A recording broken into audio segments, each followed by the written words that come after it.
Director Cole had always harbored a certain wariness toward Howard Bell. Bell had been parachuted into the Port Authority thanks to the Haynes family's connections. Although Walter Haynes had given him a heads-up beforehand, Cole still felt a lingering resentment about Haynes planting a mole within his bureau. However, given Haynes's immense influence, Cole dared not show even a hint of dissatisfaction. At work, Cole maintained a professional distance from Bell. They had reached a tacit understanding to support each other's work. As for the things Cole had said to Ethan Ford previously, most of it was bluff. With the Haynes family involved, the two men barely had any open conflict. What annoyed Cole, however, was that Bell, relying on his backing from the Haynes family and higher-ups, didn't give him much face in the bureau. Bell acted as if they were equals. This made Cole feel slighted in certain situations. He was the director, yet he had to gauge the mood of his subordinate. Bell was like a fishbone stuck in his throat, extremely uncomfortable. "Director Cole, are you heading to lunch?" a young male clerk asked enthusiastically. "Yes, Lee, join me." Cole put on a kindly smile. "Sure." The young man named Lee felt flattered and nodded repeatedly. "Director, you go ahead. I'll be there in a minute. I have something to finish up." "What is it?" Cole glanced at the file in his hand. "Oh, just a document that needs Director Bell's signature," Lee explained. Cole's eyebrows shot up, and he huffed. "Then go do your business. I'll eat alone." He stormed off, leaving Lee standing there, bewildered. Why did Director Cole get angry all of a sudden? Inside his office, Howard Bell stood by his desk, dialing a number. "Hello, Mr. Haynes." "The fish has taken the bait," Bell said with a wide grin. "Good. You'll have to suffer a bit of injustice for a while, but don't worry, nothing will happen to you." Walter Haynes's aged voice rasped over the line. "It doesn't matter. You cultivated me. I won't hesitate for a second to do your bidding," Bell said solemnly. "Haha, I'm glad to hear that," Haynes laughed. "I will always remember your kindness. Without you, I wouldn't be where I am today," Bell said respectfully. "Yes, I'm very pleased. Keep working hard at the Port Authority, and you'll be promoted soon," Haynes said. Bell was slightly surprised, with Cole still above him. How could he be promoted quickly? But he never doubted the Haynes family's power. "Yes, Mr. Haynes. Don't worry, I'll do my best." Cooperate with Cole. "We must take down Ethan Ford this time to prevent any future trouble." Haynes's voice turned stern. "Yes, sir."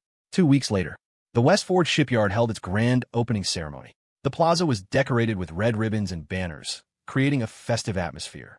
Guests packed the venue, weaving through the crowd. Aside from the shipyard employees, there were journalists and business partners. Ethan Ford stood on the second floor of the administration building, looking down at the crowd in the plaza, a smile touching his lips. West Ford Shipyard was finally a reality. With this shipyard, he could intervene in inland river shipping. In the transport business, especially shipping, once the boat engine started, it was just money rolling in. Especially with the inland economy booming, the logistics sector was facing unprecedented growth. Ethan had heard a saying before: "Buy a boat, fill the hold with gold." A single ship was enough to turn an average family into middle-class millionaires. The profit model for freight shipping was simple. The higher the unit price of the cargo and the heavier the total load, the higher the shipping price and the greater the profit. Since a ship's fuel and labor costs for a trip were fixed, as long as the profit exceeded the total cost, the ship could sail. Transporting bulk commodities like steel, gravel, cement, minerals, and lime could net a pure profit of anywhere between $15,000 to $30,000 per trip. A cargo ship could run 4 to 5 trips a month between major regional ports. Longer distances meant fewer trips, but the unit price would be higher, balancing the earnings. Once West Ford Shipyard obtained all the necessary certifications, they could start building ships. Later, they could handle their own maintenance, lowering costs and increasing profits. In the shipping industry, if he could capture even half of the regional orders, it would be a massive cash cow. The cash assets alone would rival those of the region's wealthiest individuals on paper. "Ethan, how did I do?" "Not bad, right?" Wayne Tank Turner walked over, fishing for a compliment. "Not bad at all. I'm counting on you to keep an eye on things here. But I know you might be swamped, so I arranged an assistant for you." Ethan smiled. "Who?" Tank asked curiously. "There, he's here." Ethan smiled, looking behind Tank. "Ethan, Mr. Ford, I'm here." A young man with glasses and slick back hair, looking sharp and energetic, ran over from the other end of the corridor. "Ah, Tyler, you made it. Is everything back home settled?" Ethan asked with a smile. The newcomer was Ethan's childhood friend, Tyler Tate. Tyler smiled. "All settled. I was sick of staying at that government unit anyway. As soon as I resigned, I rushed straight to Chicago." Tank was surprised to see Tyler. I thought it would take you another month to report in. My dad helped expedite the process, Tyler replied. Thomas Tate had significant influence in Big Rock. Ethan's mining operations that were looked after by Thomas. In exchange, Ethan brought Tyler into the West Ford Group. Thomas wanted his son to have a bright future like Tank, so he was more than happy with this exchange of interests. Ethan took out a pack of cigarettes and offered them to the two men. Tyler, you new here. Work under Tank for now. If you don't understand anything about the business, ask him. I plan to let you gain some experience in the shipyard first to help Tank share the workload. Just follow his arrangements. Tyler naturally understood the implication. The shipyard wasn't the core business of West Ford Group yet. Putting him here was likely a test of his abilities. If he couldn't handle the relatively simple processes of the shipyard, there was no point discussing entering the core business. Tyler straightened up. No problem, Mr. Ford. I'm a brick. Move me wherever I'm needed. No complaints. Haha, you're full of drive. Ethan laughed, satisfied. Tank, you got a capable right-hand man now. Tank chuckled. Tyler's ability is definitely solid. I can relax a bit. As the three chatted, a call suddenly came through to Ethan's cell phone. Ethan answered immediately. Hello, it's me. Mr. Ford and Mr. Neil Powers want to see you. Outside the West Ford shipyard, Neil Powers stood by his car smoking, his face showing signs of fatigue. He glanced in the direction of the shipyard, a complex look flashing in his eyes. Mr. Powers, aren't we going in? A young man in a suit next to him asked in a low voice. We're uninvited guests. Can we just waltz in?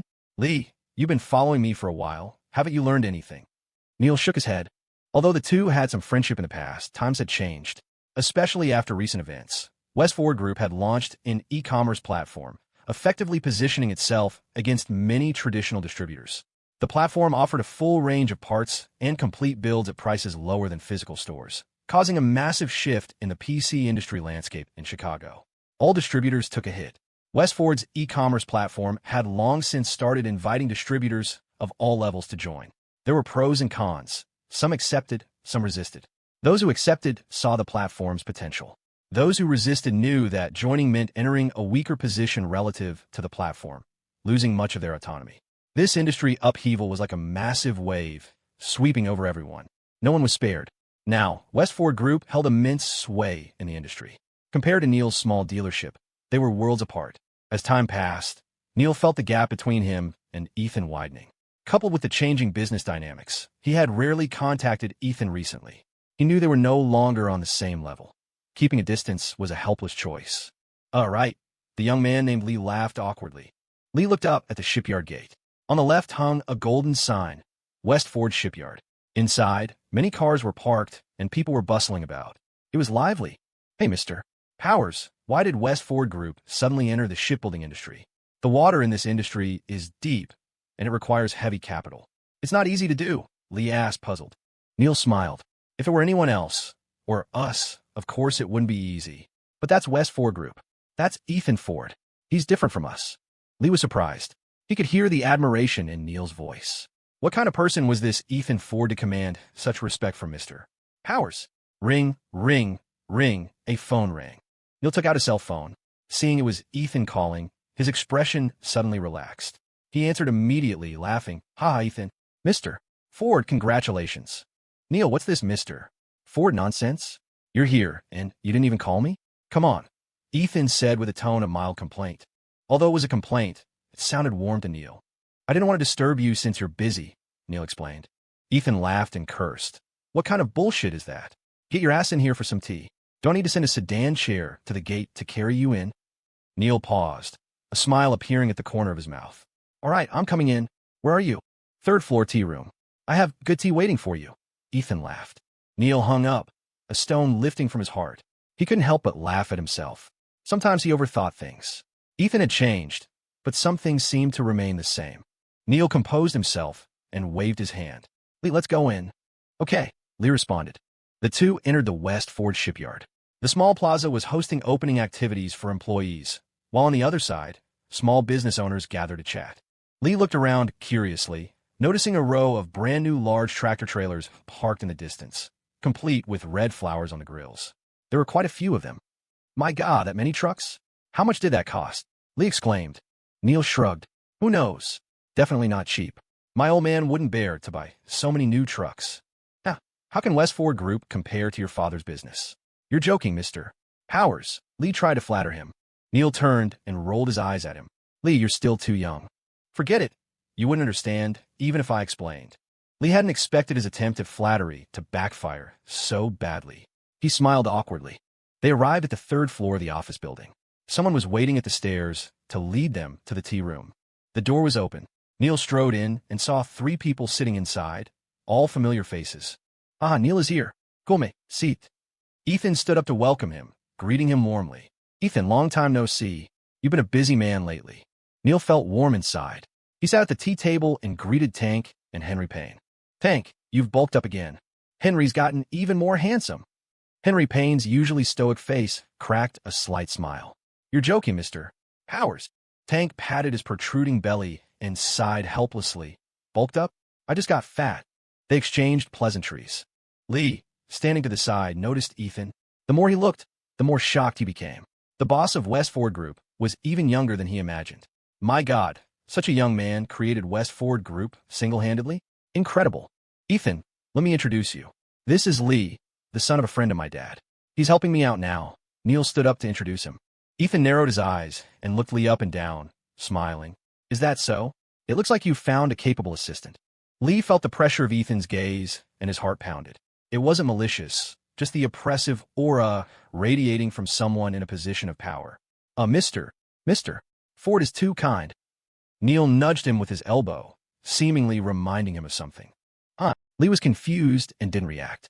Lee, aren't you going to offer cigarettes to the gentleman? Neil laughed helplessly. Yes. Lee hurriedly pulled a pack of Parliaments from his pocket and distributed them. Neil walked over to Ethan and personally lit his cigarette, teasing, Ethan, this brother of mine still has a lot to learn. If you have time in the future, help me teach him. Ethan laughed. Why would I need to teach him? If he's a rough jade, it's up to you to carve him. Neil said, Ethan, spoken like a true intellectual. He returned to his seat.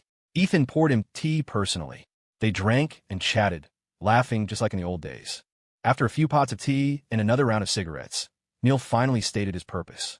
He hesitated for a moment, then said, Ethan, actually, I didn't just come to drink tea today. I do have something to ask for your help with. Ethan smiled and asked, what is it? Neil smiled bitterly. I was only able to come out and do business independently because I made a deal with my old man. My company needs to achieve 50% profit growth annually, or else I have to pack up and go back. But lately, my business hasn't been great. If this keeps up by mid-year, I'll have to. Ethan, I thought about it for a long time. I wanted to build a career on my own, but it looks like I can't do it. As Neil spoke, his smile grew more bitter. Ethan naturally knew the reason. The rise of the Westford platform would inevitably snatch market share from distributors and sales companies. This was cruel market competition, natural selection, survival of the fittest. Neil sighed. I want to join Westford e-commerce now, so I wanted to ask you to give your old brother a hand. Ethan understood Neil's purpose immediately. He was here seeking a lifeline. Otherwise, he'd be forced back home to accept his father's arrangements. Neil, no need for formalities. You're my friend. Helping each other is only natural. It's not a problem, Ethan smiled. In the early days of his startup, Neil had helped Ethan significantly. Offering a hand now was just repaying the favor. Hearing this, Neil was overjoyed. With Ethan's promise, he would receive support from the e-commerce platform. Thank you so much, Ethan. Neil said excitedly. You're welcome. It's the least I can do. Ethan smiled, then turned to Tank. Tank, interface with Neil about the business later, and give Calvin Trent a heads up. Currently, the e-commerce platform business was primarily managed by Calvin Trent. Tank nodded and smiled. Sure thing. I'll talk to Calvin when I get back. With the business concluded, the group went back to chatting about everything and nothing. Just as they were talking, a male assistant rushed in, his face grim. Mr. Ford, there are people outside looking for you. Who? From the city. Special investigations. In the Shipyard's small plaza, 2 middle-aged men in black jackets stood with their hands behind their backs, looking around with expressionless faces. One had a square jaw, unsmiling and imposing. Westford Shipyard looks pretty big, the square-jawed man said calmly. It was originally a large shipyard, then acquired by Westford Group. The renovations look quite nice. The man with a buzz cut next to him smiled. If it's a company doing honest work, it's a good thing for Chicago. But if they're acting recklessly, we cannot tolerate it, the square-jawed man said coldly. Hugo, we're still in the investigation phase. Don't always keep a straight face before we have a conclusion, or you'll give the entrepreneurs a bad impression. The buzzcut man laughed. The square-jawed man chuckled. Who has a good impression when they see us? Agent Hugo West looked up at the shipyard interior. But, as long as they have no ghosts in their closet and act openly, it doesn't matter if we come or anyone else comes. No need to be afraid. As they spoke, they saw Ethan and his group approaching. Hugo West saw Ethan in the crowd, and a flash of surprise crossed his eyes. He was even younger than in the files. Seeing him in person made one marvel that such a young man could build such a massive enterprise. It was breathtaking. Such a young talent would be hard to find anywhere else in the state. That should be the boss of West Ford Group. Ethan Ford, Hugo nodded. That must be him. He really is young. Agent Young replied. Ethan's group walked up to them. Hello, you are? Ethan extended his hand proactively. Hugo West shook it, keeping a straight face. We are from the City Integrity Unit. May I ask, are you the owner of West Ford Group, Ethan Ford? Ethan judged their demeanor and guessed their identity. Indeed, special investigations. Their appearance here was not a good omen. But having weathered many storms, Ethan remained calm and smiled. Yes, I am Ethan Ford. Good. This is our identification. Take a look. Hugo handed over his credentials, and Agent Young followed suit. Ethan took the IDs, glanced at them, and handed them back. What can I do for you, gentlemen? Ethan Ford, we received a secret report concerning you personally. We need you to cooperate with our investigation, Hugo said in a deep voice. His words caused shock and consternation among the onlookers. Everyone knew that if the City Integrity Unit was investigating someone, it was usually a done deal. If this was formalized, it meant big trouble. Behind Ethan, Tank and Henry's faces changed instantly. They wanted to step forward to ask questions, but Ethan raised a hand to stop them. Investigating what? Ethan asked calmly. We cannot disclose that yet. Please come with us, Hugo gestured, intending to take him away on the spot. Watching this, Neil felt anxious and stepped forward. Hey, comrades. Officers, let's talk this out. I know your old boss, Director Quinn. Give me some face. What's this about? Tell us first. I respect Director Quinn very much, but rules are rules. There is no face to give or not give. You can pass my words to Director Quinn. It doesn't matter, Hugo said coldly, looking completely unyielding. Neil was burning with anxiety, wanted to speak up for Ethan, but Ethan raised a hand to stop him. Neil, don't worry. I have nothing to hide. It's no big deal. Going with them is fine. Don't worry, they aren't the police, Ethan smiled. But, this isn't a small matter. If, Neil said urgently, being taken away by the Integrity Unit was never good. If he got entangled in something out of line, he could be looking at 3 to 5 years minimum, even if he didn't do anything. Just being investigated would ruin his reputation if word got out. Ethan turned and patted his shoulder. I know, but don't worry, I'll handle it. Tank, Henry, you two will have to be busier these days. Pause any major work and wait for me to return. Ethan specifically instructed them. Although he wasn't panicked, he didn't know how long this investigation would last. He wanted them to be mentally prepared. Ethan, don't worry, I know what to do. Tank nodded heavily. If something happened to Ethan, West Ford Group would lose its backbone. The consequences would be severe. Henry whispered, Ethan, I'll go back and discuss with Camel. Ethan, you won't be in trouble. Ethan smiled faintly and nodded. Hugo West coughed twice, interrupting them. Please, Mr. Ford. Ethan's face was a bit dark, but he remained outwardly calm. All right, Agent West, lead the way. Hugo interrupted. You could just call me Hugo West. You and I, we aren't friends. Ethan smiled. All right, Investigator West. Hugo was amused. You're interesting. You can still smile right now. If you're alive, you should smile more. Otherwise, walking around with a morning face, what's the point? People should prioritize happiness, Ethan said, walking over proactively with a smile. Please. Hugo gestured, then grabbed Ethan's arm to lead him away. The sight of the three leaving was witnessed by everyone in the small plaza, sparking immediate discussion. Mr. Ford seems to have been taken away by someone. Police. Doesn't look like it. Could it be the City Integrity Unit? Then it's a huge problem. Outside, Ethan pulled the corner of his mouth. Investigator West, is it necessary to drag me out like this? Am I a criminal? Hugo smiled. Originally no, but seeing you smile so happily. And you said it yourself, being happy is the most important thing. I'm quite happy right now. Ethan Ford, male, South Technical University student, lives in the Tri-State Steel Mill residential compound. Father is a technician at the steel mill, mother unemployed. According to our investigation over these days, this Ethan Ford is suspected of having Gay tendencies. Mr. Jennings, please look. These are our investigation records, a whole notebook full. In the office, Carl piled on a smile, handing over a notebook with both hands. Gavin Jennings took the notebook and flipped through it seriously. There were a dozen pages of content, but when he looked closely at the details, he was dumbfounded. Carl, I asked you to investigate, not write a novel. You even recorded how long Ethan took to use the toilet. Gavin questioned. Carl knew exactly what was inside. It was all recorded by Slim. He had told that idiot to record everything in detail, and unexpectedly, he really recorded everything, mostly trivial matters. The content was arguably more filler than a bad novel. Bastard, but things being as they were, he could only bite the bullet and defend it. Mr. Jennings, this is something you might not understand. A person's truest self is often hidden in the details. This shows our painstaking effort. Gavin looked confused. But you didn't need to record the bathroom breaks. Carl leaned in, looking serious. It's definitely useful. Look, isn't there a duration? 1 minute and 50 seconds. That implies a shorter time than the average person. I seriously suspect Ethan might have stamina issues. Gavin, I asked you to investigate his background, and you're checking his plumbing? Carl, are you playing me for a fool? Carl hurriedly explained, Mr. Jennings, how would we dare? We investigated everything you wanted. These details just show we tried our best. Hearing this, Gavin didn't bother reading the nonsense in the notebook and asked directly, according to your investigation, Ethan Ford is just a poor kid with an ordinary background? Are you sure? Carl nodded heavily, solemn. Positive. Ethan probably can't even pull $10 out of his pocket. His meals are paid for by others. And mostly, it's with another man. I have reason to suspect an improper relationship between those two. In other words, Ethan isn't just living off Grace Miller. He's cheating on the side. Even more despicable, the person he's cheating with is a guy. It's absolutely unconscionable. Disgraceful.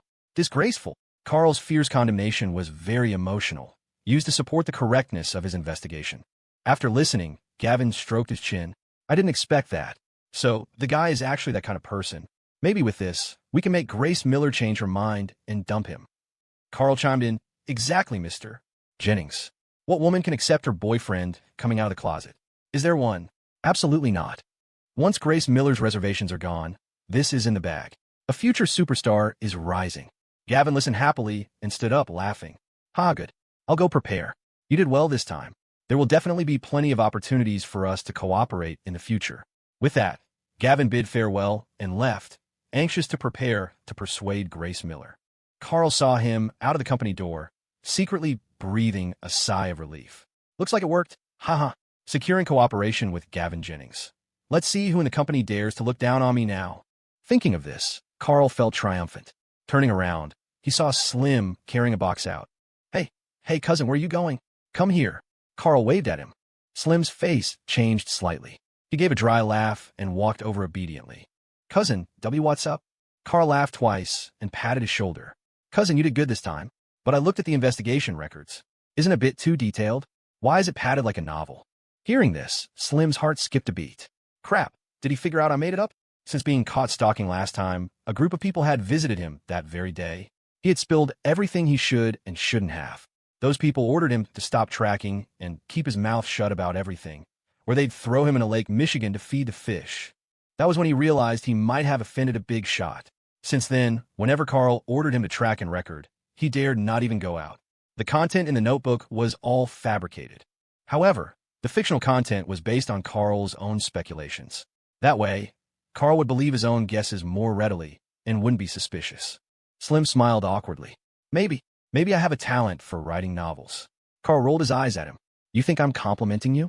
Next time, stick to the key points. Don't mess with this random stuff. Yes, cousin, I'll remember. Slim nodded. Carl looked at the box he was holding. Personal items. What's the situation? You're leaving the company. Slim made up an excuse. Cough, my third grandaunt is sick. I'm going back to visit her for a while. I asked for leave. Carl saw his guilty expression and felt suspicious, but couldn't say much. Then I wish your third grandaunt a speedy recovery. Come back soon, you my right-hand man. Slim laughed dryly, offered a few perfunctory words, and then walked away, quickly holding his things. However, after just a few steps, he turned around, looking at Carl with hesitation for a long time. Cousin, you'd best stop investigating Ethan Ford, okay? Carl asked, puzzled. Why not? A flash of fear crossed Slim's eyes. He didn't speak further, just turned and left. Carl didn't take the words to heart. He waved his hand. TCH, crazy. Meanwhile, inside the City Integrity Unit's office, Ethan Ford, male, 20 years old, top scorer of the state in the Millennium Year, South Technical University honor student, chairman and CEO of West Ford Group, owner of West Ford Shipyard. TSK, truly a prodigy. Hugo West held the file, reading it out in front of Ethan. Agent Young stared at Ethan with growing curiosity. More than a prodigy. A monster. Young man, you rose fast. Ethan sat straight on the sofa, calm. Is there a problem? Gentlemen, I'm Busse. If you have something to say, please say it. As a citizen, I will do my best to cooperate. It's my obligation, but I don't want to waste time. Hugo West stood up, took a document from the desk, and threw it in front of Ethan. Then let's talk business. Ethan Ford, someone reported you. As the owner of West Ford Group, you gave money to Howard Bell of the Port Authority. Ethan frowned and immediately countered. That is slander. A fabrication. Hugo West stared at him dead on, trying to spot any crack in Ethan's expression. But Ethan's face remained normal, showing no sign of guilt. A moment later, Hugo tapped the table, questioning, is that so? But how do you explain that your shipyard approval happened to be handled by Howard Bell, and Bell happened to greenlight it for you? Are you his relative? Mr. Ford, I don't believe in unexplained benefits or unexplained coincidences in this world. Are you implying that I bribed Director Bell? Ethan asked calmly. He didn't show the anger of the wrongly accused, nor did he immediately defend himself. Instead, he was confirming Hugo West's attitude. If Hugo was resolute, it meant they already had significant material. Hugo pushed the documents toward Ethan again. Mr. Ford, the report materials are all here. Whether you did it or not, you know best. Why don't you take a look at the materials? Ethan glanced at them, but didn't reach out. I don't believe these reports because I haven't done these things. A flash of surprise crossed Hugo's eyes. He hadn't expected Ethan to refuse, even looking at the report. Aren't you curious about what's written inside? Ethan sneered. Slander and fabrication. I don't need to look to know what the content is. Hugo scoffed. If you won't look, I can tell you. To be honest with you, Howard Bell has already voluntarily confessed and returned the bribe money. $30,000. After we received the report, we interviewed him immediately. He gave you up. Surprised? According to Bell's confession, you sent him money during the shipyard certification process, and he gave your shipyard the green light. The actual situation is very obvious, isn't it? Hearing this, Ethan was shaken. Howard Bell voluntarily confessed. $30,000. When had he ever sent Bell $30,000? Suddenly, a bolt of lightning flashed in Ethan's mind, raising a terrifying thought. Was this all a trap? Director Cole, Howard Bell, the Haynes family, Walter Haynes. No wonder Cole had approached him so easily. No wonder Bell had agreed so readily. Those two didn't have the ability to set this up. There must be a mastermind behind them. Ethan realized that since Cole had been the director of the Port Authority for so long, he must have dealt with the Haynes family often. In fact, Cole might be one of Haynes's people. This was a setup, a trap designed to throw him in prison. Ethan's expression changed. If this matter involved Walter Haynes, given Haynes's character, he definitely wouldn't stop here. The other side surely had follow-up moves. Thinking of this, Ethan's face darkened. Howard Bell voluntarily confessed. Even so, I won't admit to it. I can say he is slandering me. Hugo slammed the table and shouted. Ethan Ford, are you still building psychological defenses and refusing to confess? Do you think we are all fools? Do you think someone would protect you at the cost of their own future? Dream on. Ethan, I advise you to come clean honestly. Ethan crossed his arms, looking at the two men coldly. What? You don't have complete evidence? Or do you plan to beat a confession out of me? According to administrative regulations, you are not a law enforcement agency. I've fulfilled my obligation by coming here to cooperate. What else do you want? To detain me here, I can remain silent, and I demand to contact the West Ford Group's legal counsel. Hugo froze, anger rising in his heart. He hadn't expected Ethan to be so stubborn and such a veteran. The evidence right now wasn't fully sufficient. They lacked proof of Ethan actively sending the money.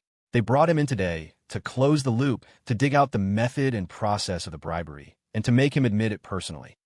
But given Ethan's attitude, that was likely impossible. After a moment of silence in the office, Hugo calmed down. Mr. Ford, I hope you confess voluntarily. Otherwise, when it goes to prosecution, getting a lighter sentence won't be so easy. This is giving you a chance to turn over a new leaf. Ethan waved his hand. I don't need this chance. I won't admit to things I haven't done. No one can force this on my head. You say Howard Bell admitted to taking my money? Phoenix, why don't you bring him here for a confrontation? I demand a face-to-face confrontation with him. Hugo and Agent Young looked at each other, unsure what game Ethan was playing. Suddenly, a knock sounded at the office door. Knock, knock. A female clerk opened the door and said to Hugo, Hugo, someone wants to see you. Who? Hugo stood up and asked. The clerk shrugged, indicating she didn't know clearly. Before leaving, she said, he's with Director Zhang. You'll know when you come out. All right, I'll go take a look. Hugo nodded and walked out of the office. Ethan turned his head, watching him walk out the door. Then, Hugo stopped in the corridor outside the window. A moment later, a group of people appeared outside the window. Someone shook hands with Hugo. The group chatted and laughed outside, seeming to have a harmonious relationship. Ethan narrowed his eyes, staring outside. Through the glass window, he seemed to see a somewhat familiar back. The figure wore a suit, slightly hunched, and seemed to be leaning on a cane.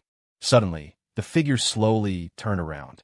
Ethan saw the person's profile at the same time. Walter Haynes. Walter Haynes's cloudy eyes also glanced into the window and saw Ethan.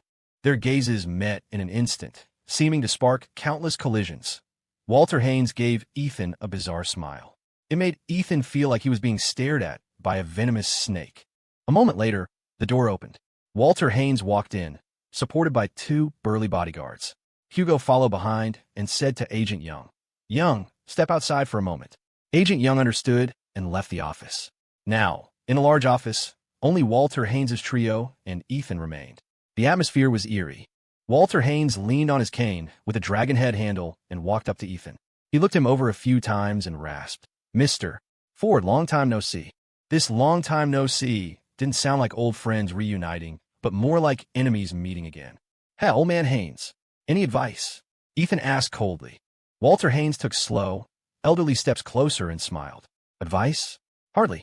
I was just passing through to handle some business. And coincidentally, I happened to see you. Ethan sat on the sofa with no intention of getting up. Instead, he crossed his legs. Are you here to laugh at me? Walter Haynes's eyebrow raised, but he quickly calmed down, smiling instead. Hey, that's right. Just to see your joke.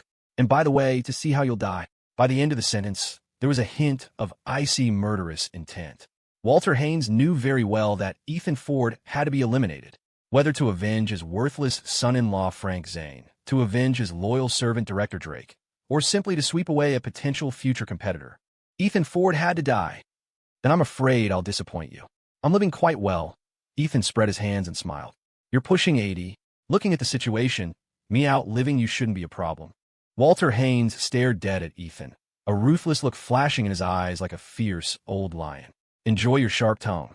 Don't worry. Before long, you won't be able to smile. Walter Haynes stepped closer, leaning into Ethan's ear, whispering softly. Walter Haynes don't like offending people, but those who oppose me have only one ending. Feeding the fish at the bottom of the lake. Walter Haynes's voice was as cold and biting as the winter wind. An ordinary person facing such a threat might have trembled in fear, but standing before him was Ethan Ford, a man who had weathered the turbulent seas of commerce. Facing Haynes's threat, Ethan didn't panic. In fact, he breathed a sigh of relief. It seemed Haynes wasn't absolutely certain he could take him down. As the saying goes, biting dogs don't bark. The louder the bark, the more likely it's just bluster. Ethan kept his expression unchanged and smiled. Does the majestic shipping king need to resort to tough talk? What, trying to break my psychological defenses? Or, are you unsure you can finish me off? Haynes frowned, but quickly recovered. Ethan Ford, you have guts. Believe it or not, we'll see the real truth in our hands. Remember, I, Walter Haynes, always keep my word. With that, Haynes turned on his cane to leave. Ethan put his hands in his pockets and shouted at him. Hey, old ghost, wait for me to get out. I'll come find you. Haynes turned his head, revealing a bizarre and slightly triumphant smile. You think you can get out? Finished, Haynes left without looking back. Ethan's smile slowly faded, replaced by a dark expression. Judging by the old ghost's words, he likely had follow-up moves. After Haynes left, Hugo West walked in and announced loudly, Ethan Ford, new evidence has appeared. I'm afraid you can't leave today. Ethan said in a low voice, Can I make a phone call to let my family know I'm safe?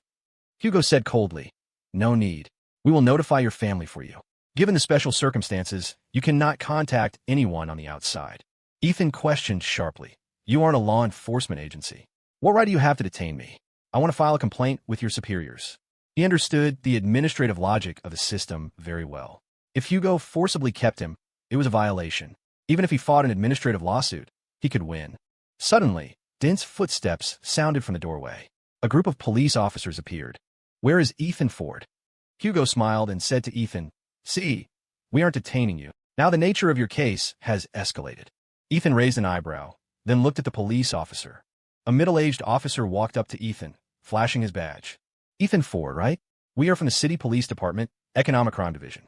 We suspect you are involved in an economic crime. Please cooperate with our investigation." One day later, West Ford Group held an emergency executive meeting. All employees were present. The conference room was chaotic and noisy.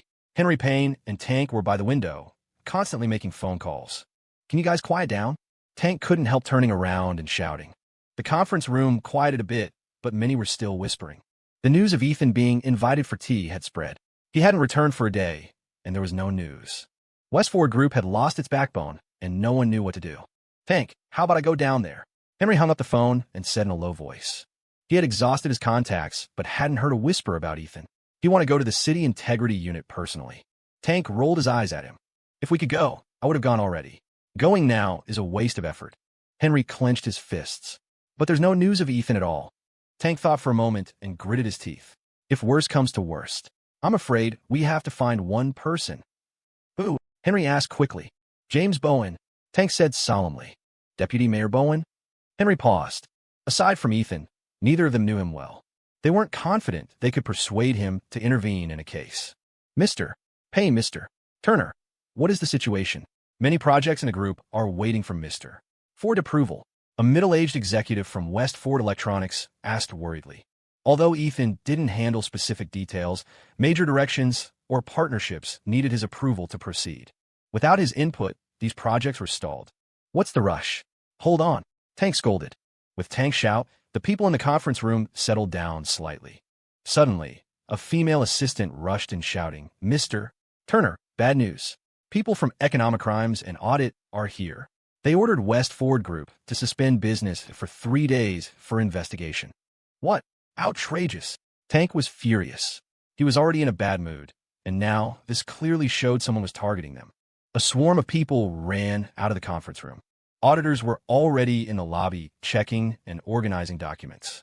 The company was in chaos. Stop. Show your warrants and identification," Tank shouted. A middle-aged officer walked over, pulled out his ID and investigation warrant. "We are investigating. We hope you cooperate and do not hide anything or obstruct us." Tank looked at the documents, his face ashen. He had a belly full of fire with nowhere to vent, so he could only snort coldly. "Mr. Turner, what do we do? Mr. Turner, say something. Mr. Turner, is Mr. Ford really in trouble?" It was messy and noisy all around. Tank slapped his forehead, trying to think of a way to calm everyone down. "Don't panic. Your Mr. Ford is fine." Suddenly, a voice as clear as a silver bell rang out. Everyone looked over in unison. A girl wearing a black professional skirt suit, her hair pinned up, walked over with firm steps. Grace Miller. "Grace!" Tank and Henry were stunned seeing the newcomer. The employees of West Ford Group were also surprised, but they recognized Grace Miller, the boss's girlfriend. Grace had shed her usual youthful, sweet attire for something more mature. Her beautiful face was unsmiling, even carrying a hint of authority. Grace strode into the middle of the crowd, looked around, and said, "I received news from Mr. Ford. He's fine right now. Ross Lawton from the legal department has already taken action. He is expected to return very soon. He's only been gone for a day. And look at you now. Is this the state West Ford Group should be in? Aren't you the best talent in the state? Is this all the mental fortitude you have?" Grace's words caused many employees to lower their heads in shame. After a pause, Grace took a deep breath and said solemnly, "Brothers and sisters, West Ford Group has the best talent. We're the best team. No matter how much trouble we face, we can break through. I believe that as long as we work together, the ship of West Ford Group will always ride the wind and waves. Even the fiercest storms cannot stop us. Brothers and sisters, let us calm down and focus on doing our jobs well. Everything will be fine. Can you do that?" All employees of West Ford Group responded in unison, "Yes." With this shout, everyone swept away their depression and became energized and spirited. A pale smile appeared on Grace's face. According to Mr. Ford arrangement, West Ford Electronics will suspend operations to cooperate with the investigation, but don't drop the projects in hand. Keep pushing them forward. West Ford Tech and Arctic Systems business will continue to expand. Do not wait. Mr. Turner is responsible for this part. West Ford Shipyard will close for 3 days. We'll reassess after 3 days. And West Ford e-commerce. Grace methodically instructed the work of each subsidiary. The employees began to move, getting busy again. After it was over, Tank walked up quickly, gave her a thumbs up, and whispered in admiration, "Miss Miller, that was badass." Henry looked delighted and asked excitedly, "Grace, Ethan was able to send a message out?" Grace's face was pale, her eyes full of worry. She shook her head. Tank and Henry were dumbfounded. Tank opened his mouth in shock. "Don't tell me what you just said." "Miss Miller, since when did you get so bold?" In a conference room, Tank laughed bitterly. It turned out that more than half of what Grace had just said in front of everyone was made up on the spot. To dare lie in front of so many people required a mental fortitude that wasn't ordinary. Grace looked worried and said in a low voice, "Ethan taught me before. If you want to accomplish something, you have to be shameless. He said if something happened to him, I have to hold down the fort for him." Damn it, that jerk. Grace really wanted to bite Ethan when she saw him, leave a deep row of teeth marks. It was her first time doing something like this. Speaking in front of so many people just now, her heart had nearly jumped out of her chest. Saying she wasn't nervous would be a lie. It was just that right now, she couldn't find a way to see Ethan. "Grace, don't worry. Ethan will come back safely. We're asking around to see which station he's being held at," Henry comforted her. "Is there a better way?" Grace looked up at Tank and Henry. Tank hesitated for a moment. "There is one way, but I don't know if we can use that connection. If we drag him down into the water, it won't be easy to explain to Ethan." "I'll go personally." Grace interrupted him. "I just want to see him as soon as possible. If there's blame, let him blame me later." Seeing Grace's determined attitude, Tank nodded. "All right, I'll tell you. The only person who can find Ethan right now is probably Deputy Mayor Bowen." Evening, City Economic Crime Division. In the interrogation room, Ethan sat in a chair with his eyes closed, saying nothing. Hugo West sat opposite him, looking through documents. "Ethan Ford, previously the Southbridge Traders Company collapsed. Was that related to you? You're now facing allegations of unfair competition. Aren't you going to defend yourself?" Hugo asked. "It didn't happen. What is there to defend?" Ethan opened his eyes. He looked tired, but his tone was firm. "Someone reported that you laundered money with Southbridge Traders before, then fell out over profits, and you drove them into bankruptcy. The owner, Frank Zane, died suddenly. Are you saying none of this has anything to do with you? That's too coincidental, isn't it?" Hugo questioned. Ethan just smiled and didn't answer the question. "I have the right to remain silent until my lawyer arrives." "You." Hugo slammed the table in anger, but he couldn't do anything with this old fox. He took a deep breath and left a final sentence. "You'd best think clearly and cooperate properly. If we find solid evidence, it'll be too late." With that, Hugo slammed the door and left. Ethan watched the door close, his expression gradually turning cold. Walter Haynes had planned this trap. Surely there would be follow-up measures.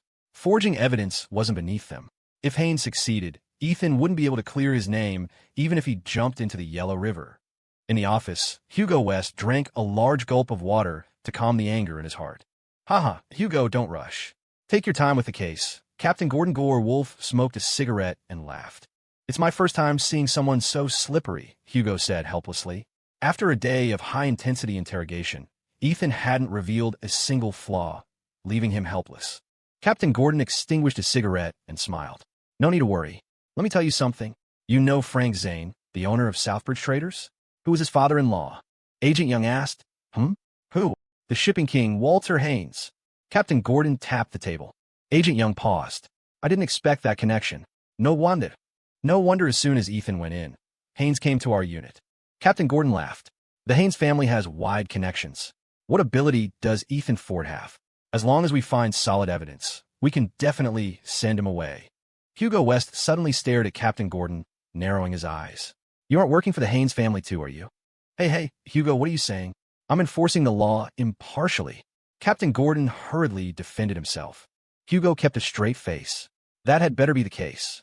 Gordon, let me tell you, it's best not to make mistakes on questions of principle. Haynes is Haynes. It has nothing to do with the case we're handling. No matter how capable Haynes is, he cannot influence the fairness of the law." Captain Gordon smiled awkwardly.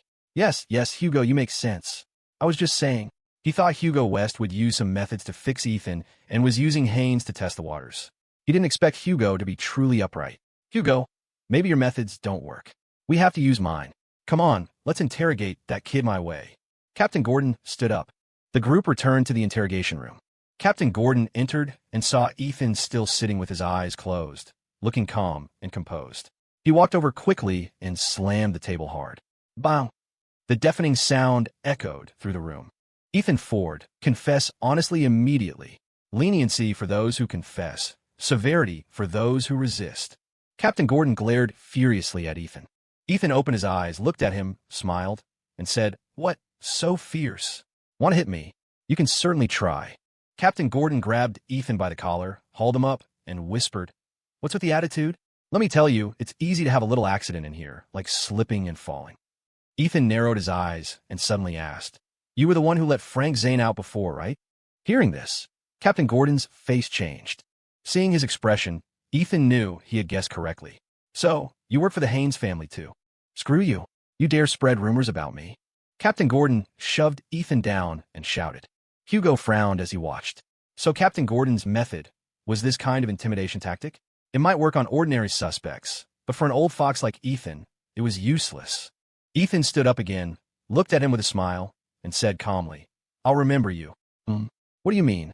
Captain Gordon glared, but looking at Ethan's cold eyes, he felt a chill in his heart, even a trace of fear. That look was extremely cold, like a piercing steel needle. Captain Gordon swallowed secretly, wanting to reach out and grab him again, but his hand wouldn't move. Suddenly, a knock sounded at the interrogation room door. "Captain Gordon, Captain, a leader is here for an inspection," an officer shouted from the door. "Who?" Captain Gordon turned his head and asked in confusion. "Me." Suddenly, a heavy voice sounded from outside the door, followed by the sound of dense footsteps. Bang! The interrogation room door was pushed open.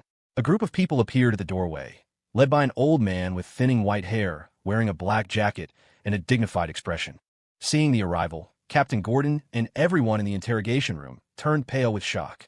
"Zet, Deputy Mayor Bowen." Hugo was shocked, but hurriedly stepped forward to greet him. "Sir, Deputy Mayor Bowen, sir. Why are you here?" Captain Gordon also stepped forward to greet him, cold sweat seeping from his forehead.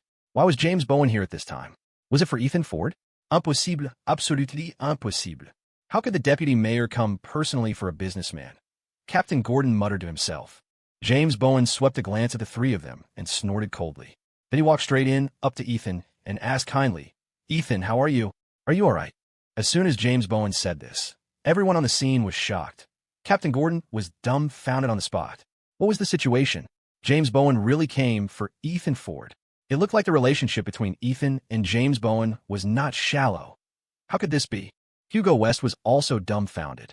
He originally thought Ethan didn't have deep connections in the city, but he never expected him to have James Bowen. It was truly unexpected. James Bowen was the second in command of the city and a veteran leader who had served in the state for a long time. His connections ran deep. If they had known this earlier, they would have had to ask James Bowen for instructions before touching Ethan. Seeing James Bowen, Ethan gave a helpless, bitter smile. "I'm Fine. I didn't expect to trouble you to make a trip personally. I feel bad about it." James Bowen kept a straight face. "Did you think you could hide it from me? If your little girlfriend hadn't come to find me, I wouldn't have known about this. I already understand the general situation of your case. I know everything." That phrase, "I know everything," was very meaningful. James Bowen patted Ethan's shoulder and comforted him. "Don't worry. No one can wrong you for things you haven't done. Sometimes, power is a double-edged sword. I hope you can understand." Ethan nodded. "I understand. Others don't understand me, but you understand me, sir." The two smiled at each other. "Deputy Mayor, Ethan Ford is..." Captain Gordon came over, wanting to explain the situation. James Bowen interrupted him directly. "Do you have conclusive evidence?" We are currently in the investigation phase. Ethan Ford is a major suspect. Captain Gordon wiped his cold sweat. James Bowen waved his hand to interrupt. "So you don't have conclusive evidence? Then do you know you violated regulations?" Captain Gordon's face changed, and he dared not answer. Hugo West also lowered his head, not daring to make sound, because he knew clearly that detaining someone for so long with insufficient evidence was indeed a procedural violation. At this moment, a middle-aged man in a suit and black-rimmed glasses walked out from behind the crowd and stood in front of Captain Gordon. He pushed up his glasses and smiled. "Hello, I am Westford Group's legal representative, Ross Lawton. I demand the immediate release of my client. Otherwise, I will sue your entire department. No, I mean the entire department. All of you." Captain Gordon looked at this seemingly harmless middle-aged man and felt a chill down his spine for some reason. An intuition told him that this lawyer named Ross Lawton really might do such a thing. Ross Lawton glanced at Captain Gordon and smiled. "So, officer, can we leave now?" Captain Gordon's face looked ugly. He didn't want to let Ethan go so easily, but with the deputy mayor watching, he couldn't force Ethan to stay. All right, but we still need Ethan Ford to cooperate with the investigation at any time." Ethan smiled. "At any time. I'll be waiting. Sir, let's go." "Sorry to trouble you today." James Bowen patted him on the shoulder. "Small matter. Since you're fine, hurry back and tell your family you're safe. Don't let them worry, especially that little girlfriend of yours. She was crying her eyes out from anxiety."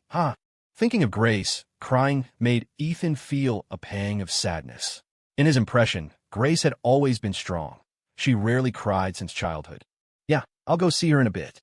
I'll come visit you in a couple of days to thank you properly," Ethan said apologetically. "Hey, handle your business first."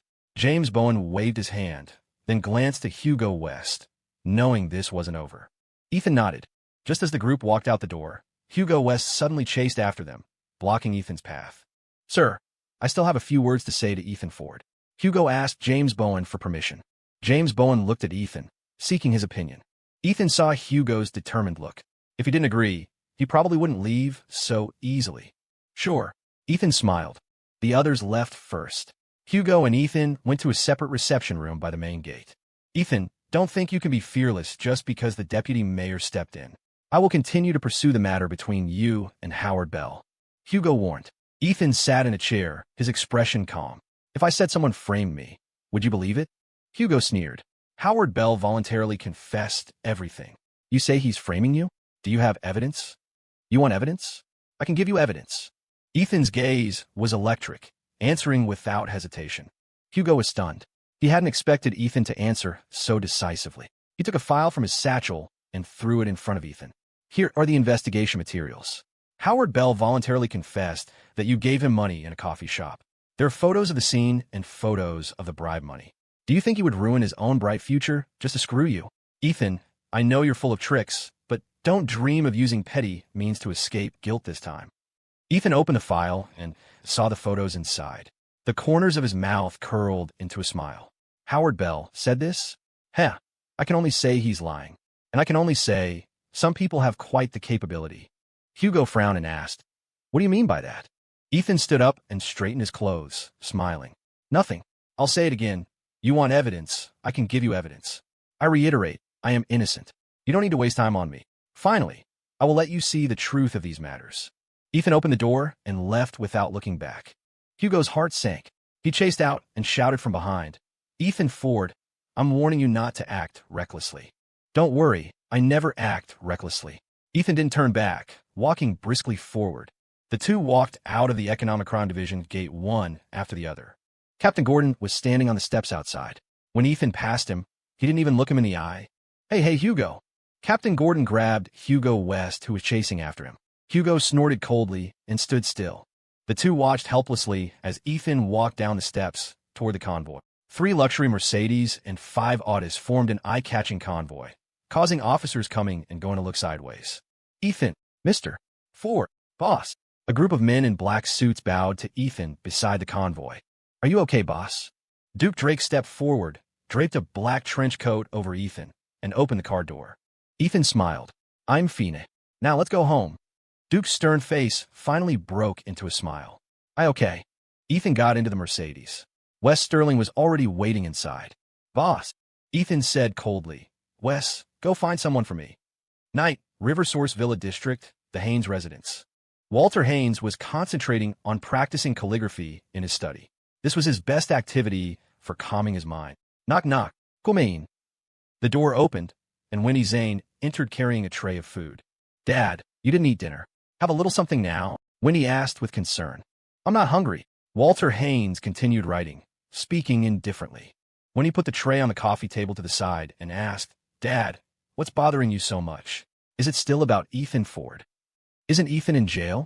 As long as we solidify the evidence, he'll never recover. What is there to worry about now? Walter Haynes stopped his brush, looked up at her, and said gravely, if only it were that simple. That kid named Ford is indeed not simple. Until the moment he is taken down, I can't rest easy.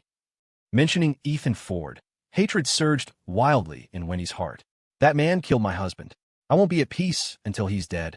Dad, is there any news from Captain Gordon? When can we finalize his crimes so he can't escape? Haynes shook his head. No news yet. Wait, you take care of the child. Don't get involved in these things. I will handle it for you.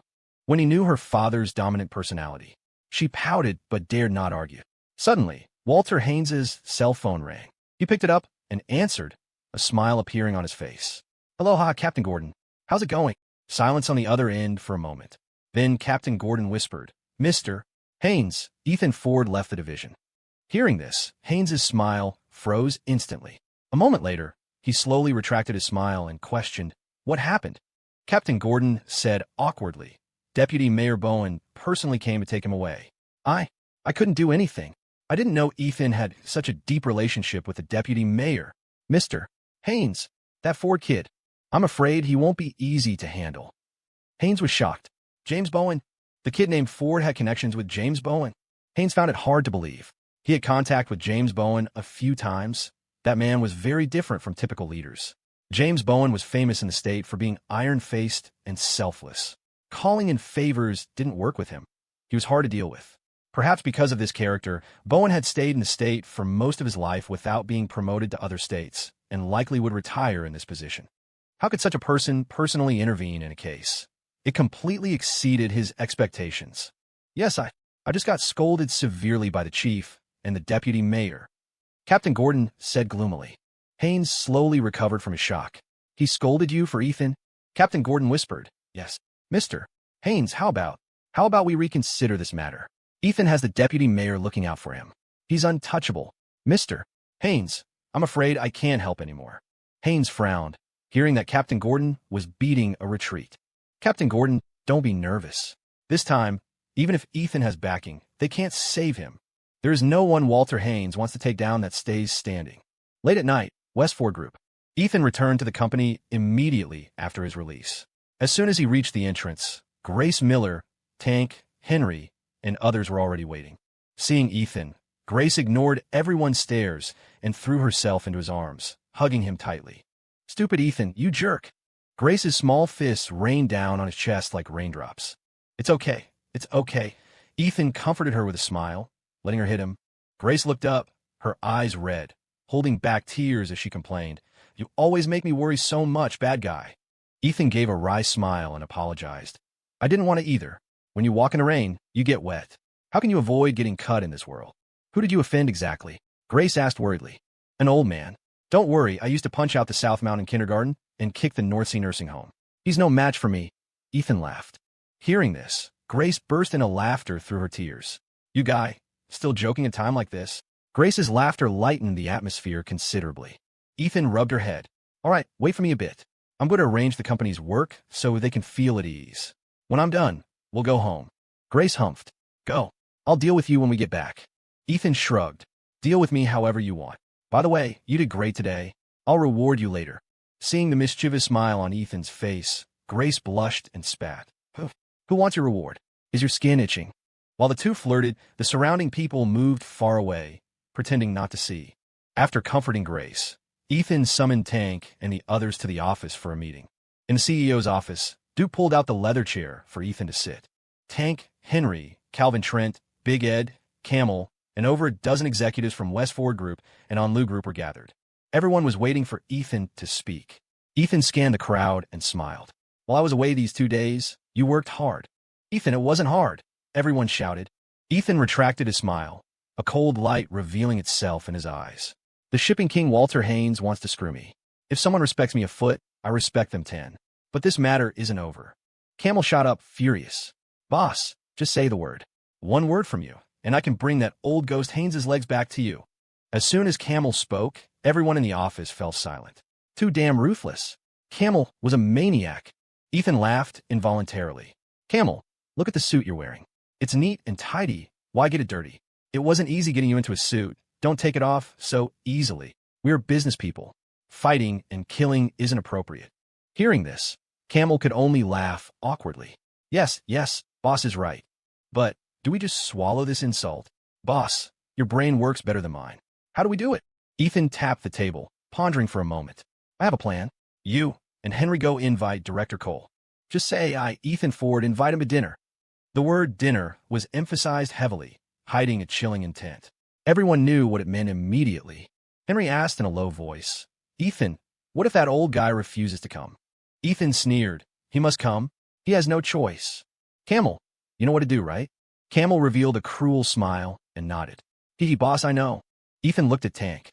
Tank, continue to host the group's work for the next 2 days. Since I'm back, let the employees set their minds at ease. As long as I, Ethan Ford, am alive, West Ford Group will not fall. Tank stood up and responded, Yes, Ethan. I'll issue a group announcement later and organize departmental meetings. Ethan then looked at Calvin Trent and instructed, Calvin, I have a task for you. Go interface with Neil's business. Put his store on the platform, allocate more promotional resources, and support his store as a benchmark partner. With a benchmark, it will be beneficial for your work in developing partners. Currently, West Ford e-commerce will proceed with B2B cooperation first.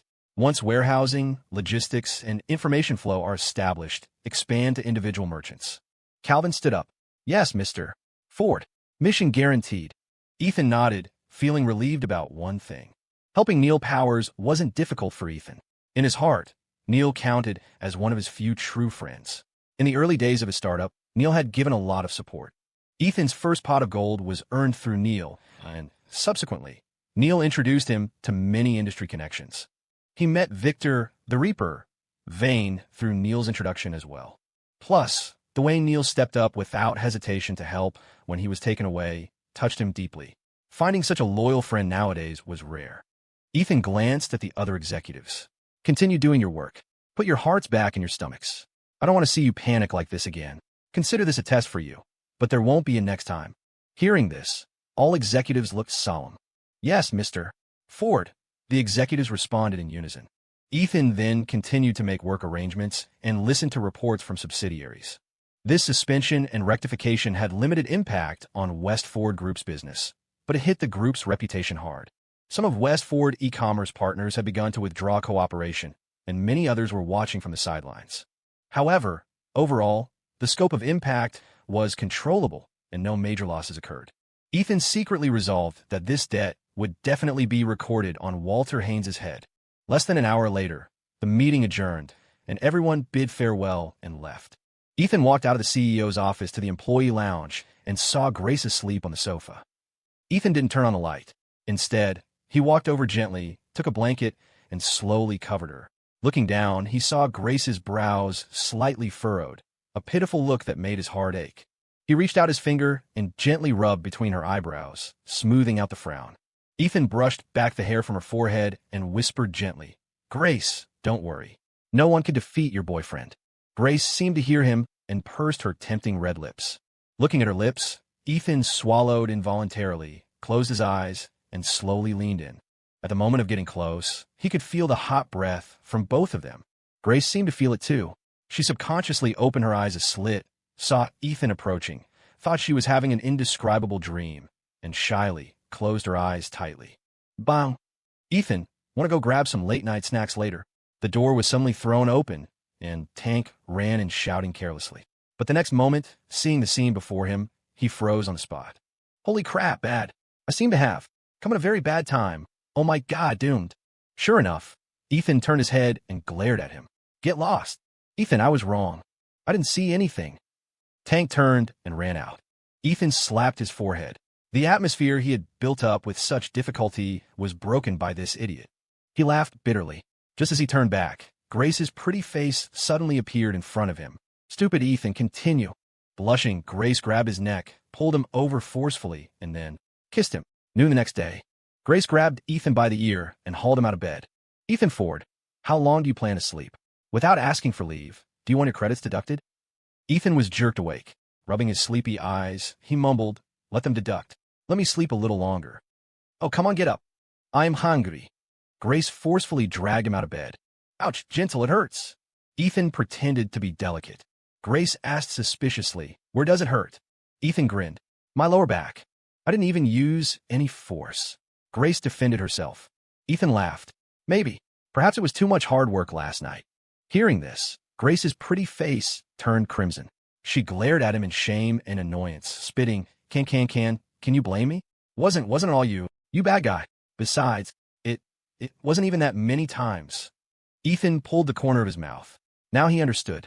There are no plowed-out fields, only exhausted oxen. All right, I'm getting up. We'll eat at the hotel and then head back to school. Ethan stretched, got out of bed, and walked to the hotel's floor-to-ceiling window. He intended to bask in the sun, only to find it was cloudy. After washing up, the two grabbed a bite at the hotel and rushed back to school. However, just as they arrived at the teaching building, two people blocked their path. Miss Miller, hold on. Gavin Jennings approached with a smile, not forgetting to cast a look of utter disdain at Ethan. Beside him, Carl wore a confident smile, looking quite pleased with himself, as if he were here to watch a good show. You guys? What do you want? Grace looked at the two suspiciously. She had seen them once before, but hadn't remembered their names. Miss Miller, I have something very major to tell you. I believe you'll be very interested. Gavin kept them in suspense to pique her curiosity. Very major? Related to me? All right, what were your names? Again, Grace scratched her head. 4 unimportant people and things. She never kept them in her brain. Gavin. This beauty was a bit forgetful. Ahem, I'm Gavin Jennings, a star agent from Geomedia. Gavin had to introduce himself again. Oh, right, I remember now. Grace realized. Ethan smiled from the side. What, here to poach people again? Gavin glanced at Ethan and said, I came here today for Miss Miller because I'm going to expose you. You pervert. Huh, pervert? Me? Ethan couldn't help but laugh out loud. This kid investigated me secretly and somehow concluded I'm a pervert? Oh, right, probably thanks to that guy named Slim. Ethan had Henry send someone to warn Slim before, and he knew Gavin was investigating him. He had intended to find these two after getting out, but he didn't expect them to deliver themselves to his door today. Carl stated with certainty from his side, Yes, you are a pervert. Hearing Ethan being cursed like this, anger rose in Grace's heart. She scolded, How can you curse at people? Looking for fight, huh? With that, Grace started cracking her knuckles. Crack, crack. Gavin had witnessed Grace's skills. He swallowed and waved his hands hurriedly. No, Miss Miller, you misunderstood. He really is that kind of person. Miss Miller, I want to tell you a major truth concerning Ethan Ford. Don't look at his good grades. Actually, this guy plays for the other team. Grace paused. What team? You know, men. He's out of the closet. Simply put, he's gay. Gavin explained loudly. Yes, he plays for the other team. Carl agreed firmly. Grace? Ethan, what's the situation? How am I gay? Ethan was speechless. Grace saw Ethan's expression and couldn't help but snicker. Ha. Ethan, could it be because you've been too pale and tender lately? Ethan glared at her. Laugh, keep laughing. Did you forget how wild I was last night? Blushing, Grace pinched his waist hard. Annoying. Gavin was even more depressed watching the two flirting. No way, was this news not explosive enough? It seemed Grace wouldn't know regret until she saw the evidence. Gavin immediately pulled out a stack of photos and a Walkman, saying solemnly, Miss Miller, don't disbelieve it. I have plenty of evidence. Look, this pair of scum. Why delay your bright future for this scumbag? It's not worth it. Grace took the photos. They showed Ethan and Tank drinking. The Walkman played a snippet of conversation between the two. You guys actually stalked and investigated him? Outrageous. Grace shouted angrily. Gavin was totally confused. Beauty, you're missing the point. No. Look at these two people. Listen to their conversation. Even as a man, I find it disgusting. Miss Miller, how does such a man deserve to be your boyfriend? It's simply a fresh flower stuck in cow dung. I am very indignant on your behalf. I can't bear to see you deceived by this scumbag. So I'm exposing his true face on the spot. This scumbag, ordinary background, poor and closeted. Aside from good grades and some looks, he's useless. Miss Miller, why give up becoming a universally admired star for such a person? Gavin talked incessantly, criticizing Ethan harshly, pretending to look out for Grace. After finishing his speech, Gavin looked at Grace's expression again. He thought Grace would be moved by his rhetoric, dump Ethan on the spot, and throw herself into Geomedia's embrace. But the next moment, he only saw Grace looking at him like he was an idiot. Ethan, is this person crazy? Grace turned her head and asked. Ethan looked serious and nodded. Yeah, probably crazy. Gavin. Miss Miller. He was about to continue persuading when Grace raised her hand to interrupt. Stop. I don't want to listen to you spewing nonsense here. I have to hurry and patch up my leave request. Ethan, let's go. Can't be bothered with these two psychos. With that, Grace prepared to leave. Ethan smiled. All right, Grace, you go fix the leave request first. I have a few things to chat about with these two. Friends. Grace looked at Ethan suspiciously. Seeing that bad smile of his, she didn't know what wicked idea he had. Every time Ethan showed that smile, someone was always unlucky. All right, you guys chat then. I'm leaving first. Ethan, remember to call me tonight? Grace smiled faintly, then waved and left. Gavin felt very depressed inside. Why was the situation today different from what he expected? This gave him a deep sense of defeat. However, this kid named Ford stayed behind to chat with me. Could it be his conscience discovered itself? Wants to withdraw voluntarily? Unlikely. Let's see what this kid means. Gavin crossed his arms, glanced coldly at Ethan, and asked, Speak. What do you want to chat with us about? If you want us to let you off, that's impossible. You are a stumbling block on Miss Miller's bright path. Be smart and leave on your own. Ethan narrowed his eyes and smiled. Hey, no ruse. How about we change locations and chat slowly? A Ford Taurus drove up from the distance and came to a stop in front of the grand entrance of the Grand Era Club. Here, Gavin Jennings stepped out of the car, looking up at the luxurious club entrance with a puzzled expression. Ethan Ford stepped out and smiled faintly. That's right, this is the place. Gavin shot him a look of disdain and sneered. Ethan, someone like you dares to come to a place like this? In Gavin's eyes, a poor student like Ethan probably couldn't afford a single bottle of alcohol in a joint like this with a whole month's living expenses. Yet he dared to come here to play? It was like a toad trying to eat swan meat. He had no idea of his own standing. It's not the gates of hell. Why wouldn't I dare? Ethan replied casually. Besides, I used to work here. Ethan rarely came here for leisure. Aside from entertaining partners, he only came to inspect operations. After all, this was one of the most luxurious entertainment clubs in Chicago and the flagship venue for the On the Group. Work? Gavin paused. Beside him, Carl couldn't help but snicker, nudging Gavin with his elbow and winking suggestively. Gavin instantly understood. Oh, that kind of work? Holy crap. This kid named Ford really gets around. In a venue like this, besides the beautiful hostesses, there were also handsome young men. The polite term was host. The not-so-polite term was gigolo. Gavin looked Ethan up and down with surprise. The kid had fair skin and delicate features, giving off a scholarly vibe. He was exactly the type wealthy older women liked. Who would have thought? Who would have thought? This guy not only messed around with Grace, but actually worked as a gigolo in a place like this. It was dirty, just too dirty. You, Ford, stay away from me. Gavin stepped aside with a look of utter disgust. Ethan twitched the corner of his mouth. What's with the drama? Let's go in, you two. Gavin huffed, straightened his suit, and strode toward the club. He was a regular at places like this back in Los Angeles. This was small potatoes to him. Gavin and Carl walked in front, while Ethan followed leisurely behind. The club had just opened for the afternoon. Two young men in black suits were guarding the entrance. When they saw Ethan's group approaching, they immediately stood at attention and bowed. Good afternoon, boss. Their voices were full of energy, startling Gavin. However, he quickly recovered and laughed. Not bad. The service attitude here is pretty good. Saying that, he swaggered inside. As Ethan passed by, one of the black-suited youths asked respectfully, Boss, do you need any arrangements? Ethan waved his hand and said calmly, I've already asked Manager Luke and Packy to handle it. Yes, boss. The youth bowed again respectfully. Ethan continued forward. As soon as Gavin and Carl entered the club's interior, they saw there were already quite a few guests in the lobby. When their group appeared, the originally noisy lobby gradually quieted down. Many people turned their heads to look at them, their eyes filled with respect. Gavin and Carl looked around, realizing they were being stared at by dozens of pairs of eyes, and couldn't help but feel a little nervous. What's the situation? Carl, are you a VIP member here? Gavin whispered. I'm not. I have no idea. Carl shook his head, looking bewildered. Gavin lowered his voice further. Then why are they staring at us? Carl shook his head repeatedly, indicating he didn't know. Maybe they recognize you. You are a famous agent in the entertainment industry, after all. Carl guessed. Gavin paused. Really? Has my fame reached Chicago? Carl seized the opportunity to suck up. Of course.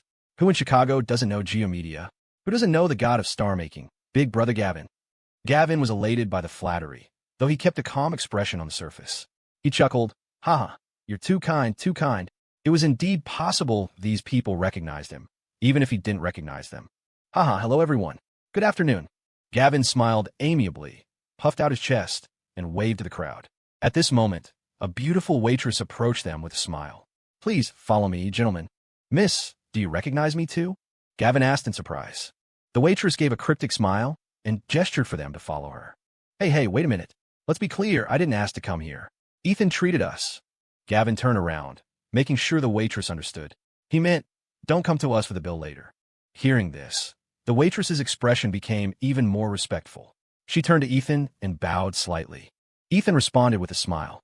Led by the waitress, the group took the elevator to the top floor and entered the Emperor's suite. As soon as Gavin entered the room, he was shocked by the extremely luxurious decor. The four walls were covered in golden European-style patterns. Overhead hung a massive Swarovski crystal chandelier. The ceiling was inlaid with gold leaf, making the 1,000-square-foot suite look as resplendent as a palace. He had been to many entertainment clubs in Los Angeles, but usually in lobby booths or ordinary private rooms. He had never seen such a luxurious suite. "Seat anyway." Ethan sat down on the sofa and smiled. "Ethan, are you crazy? What do you mean by bringing us here? You want to bribe me? Suck up to me. Keep dreaming. Gavin Jennings, have seen it all. You think you can use these tricks to make me give up exposing your true colors? Don't even think about it," Gavin said righteously. Ethan smiled faintly. "We'll talk about business later. Let's wait a bit first." "Wait for what?" Carl asked, puzzled. "An acquaintance. Someone you both know," Ethan said with a smile. Ethan's mysterious smile made the two of them uneasy. Gavin sat down, slammed the table, and scolded, "Don't play games with me. Ethan, I'm telling you, I agreed to come talk to you because I want you to leave Grace Miller voluntarily. Don't let her bright future be ruined. Because of you, Grace is destined to stand on stage and become a star admired by millions. Don't be her stumbling block." Gavin paused, then sneered. "As long as you leave Grace voluntarily, I could be generous and give you some benefits, a little sweetener. Otherwise, there's no need for us to talk today. I will convince Grace sooner or later." Gavin finished his impassioned speech, his mouth dry. "Miss, bring me some drinks." The waitress pushed the door open and entered. "Respected boss, what would you like to drink?" "Whatever. A pot of tea and a bottle of whiskey will do," Gavin said with a wave of his hand. "All right, boss. One moment." The waitress turned and left. At this, Carl hurriedly scooted over and whispered, "Gavin, big brother Gavin, don't order that." "What's wrong?" "A little alcohol. It's not like I can't afford it. Don't make a fuss." Gavin shot him a disdainful look. "Big brother Gavin, maybe you should look at the menu." Carl handed over the menu he was holding. Gavin glanced at it. The next moment, his eyes went wide, and he was dumbfounded. Seeing the cheapest tea listed at $150 and the cheapest whiskey starting at $600, his head started to spin. Holy crap, are we drinking liquid gold? Gavin was stunned. He didn't expect the drink prices here to be so exorbitant. Although he could afford it, this wasn't pocket change. It hurt his wallet. Brother Gavin, are you okay?" Carl asked in a low voice. Gavin's face was dark.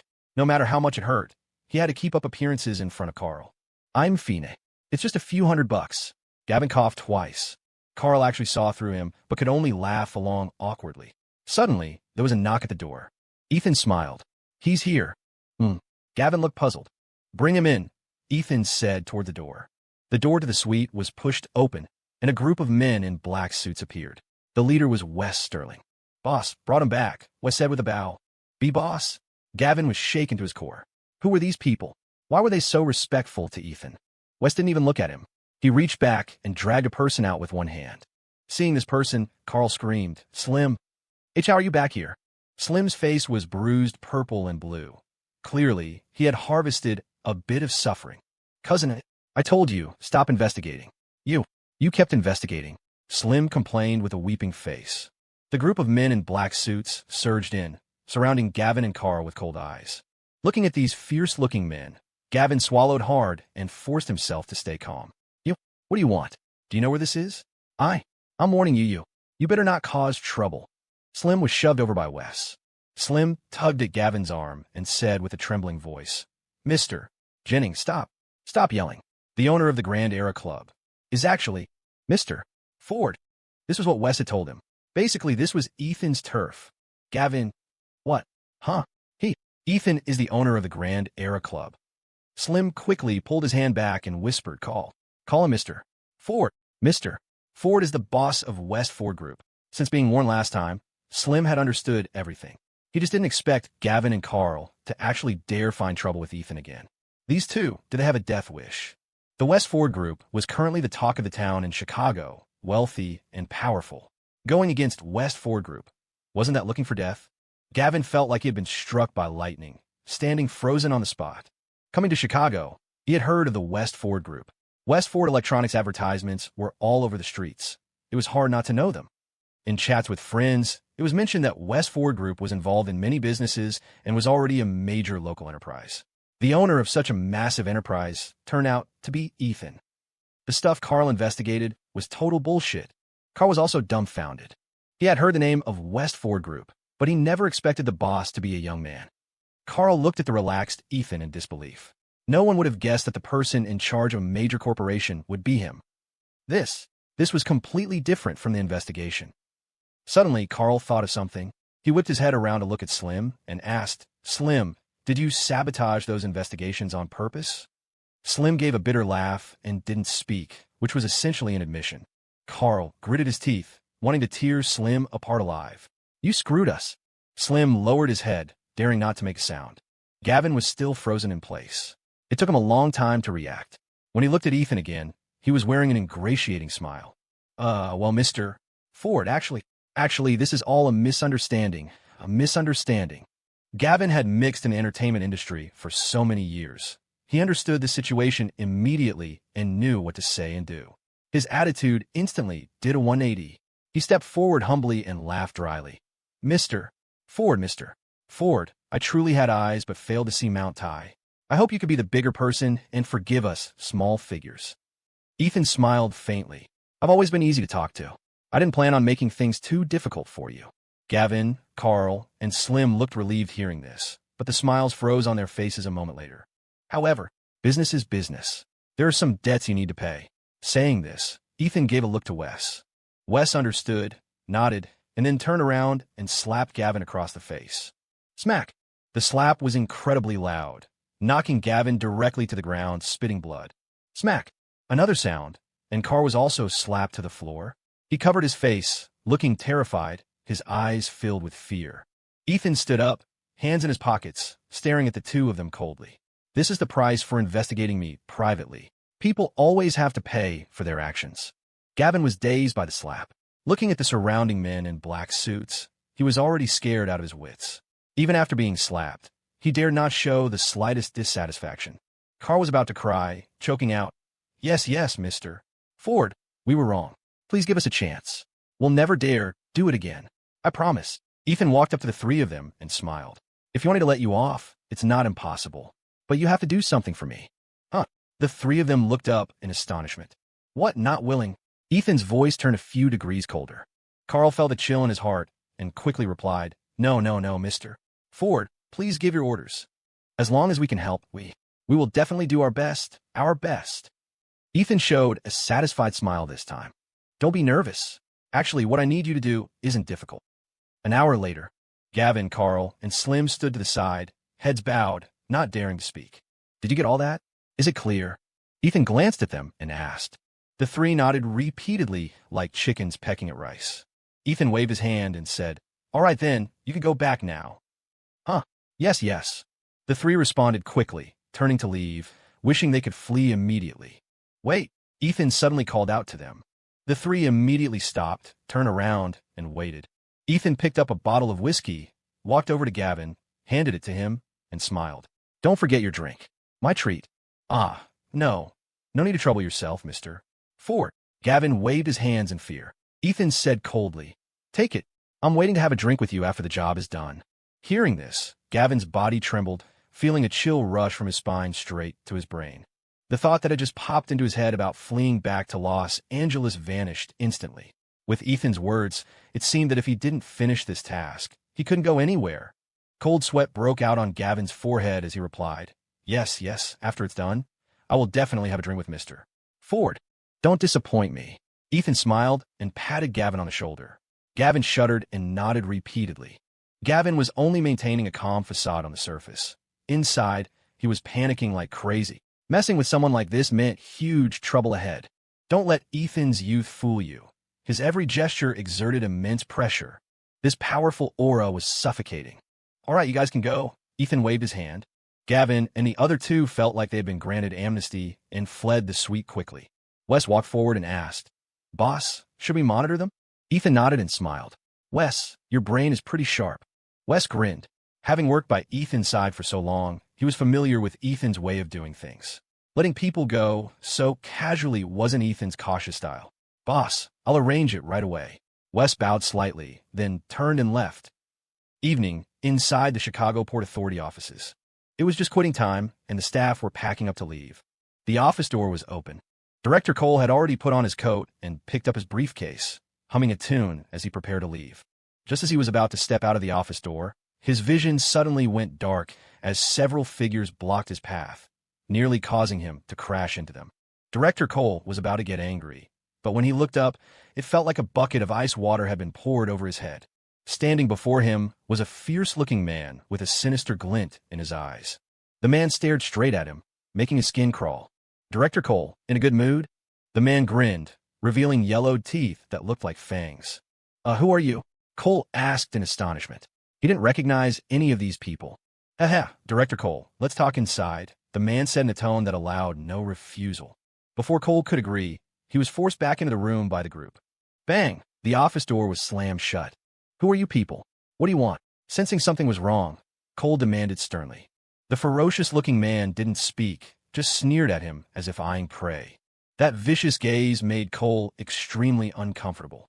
"All right, Camel, don't scare him to death," a flat voice sounded from behind Camel. Camel stepped aside. Cole turned to look and saw a plain-looking young man stepping forward, unsmiling. "Hello, Director Cole. My name is Henry Payne, from West Ford Group." West Ford Group? Hearing this, Cole exclaimed in surprise. Mentioning West Ford Group made it clear. These people were here because of Ethan Ford. Thinking of this, Cole's heart sank. They didn't come with good intentions. "Director Cole, Mr. Ford wants to invite you for a casual dinner tonight. Is it convenient for you?" Henry asked coldly. The tone wasn't asking for his opinion. Cole laughed dryly. "Mr. Ford wants to see me? That's really unfortunate. I have something going on at home. Another day, all right." Henry tapped the table with his finger. "Tonight, non negociable. What is the meaning of this? If I don't want to go, are you going to drag me there by force?" Cole frowned deeply and questioned. "How about this? If there's something to discuss, have Ethan Ford call me himself." Camel sneered disdainfully. "Relying on that old face of yours? Giving you face, we call you Director Cole. If we don't give you face, you ain't shit." At these words, Cole's expression changed drastically. It seemed this also represented Ethan's attitude.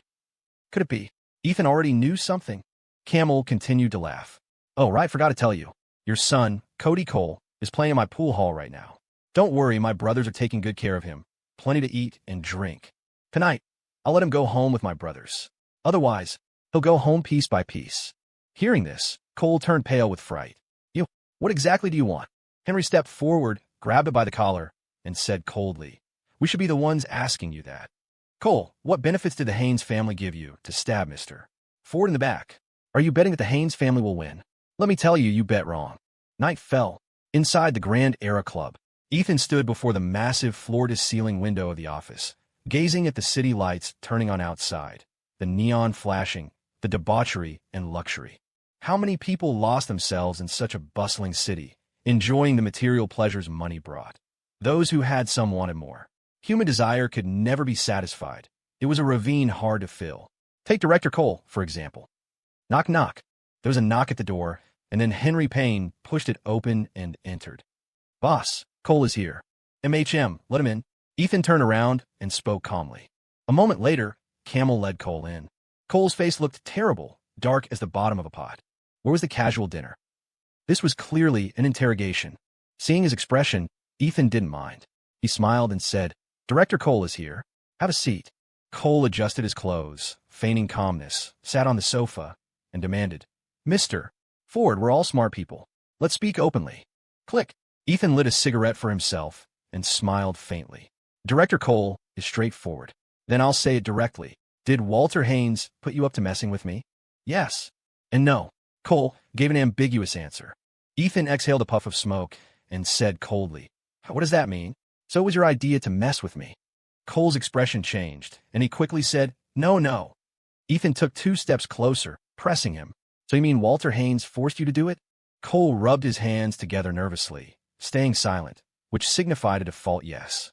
"Director Cole, do you take me for a fool?" Ethan kicked a wine bottle across the table. Smash! The bottle shattered against the wall behind Cole. The sudden violence startled Cole badly. "And Mr. Ford, Cole wanted to explain something, but was cut off by Ethan raising his hand. "I don't want to hear your excuses, and you don't need to waste your breath bullshitting. I'm not in the mood to listen," Ethan said coldly. Cole had sat in the top seat of the Port Authority for so many years. With his relationship and history with Walter Haynes, could Haynes force him to do anything?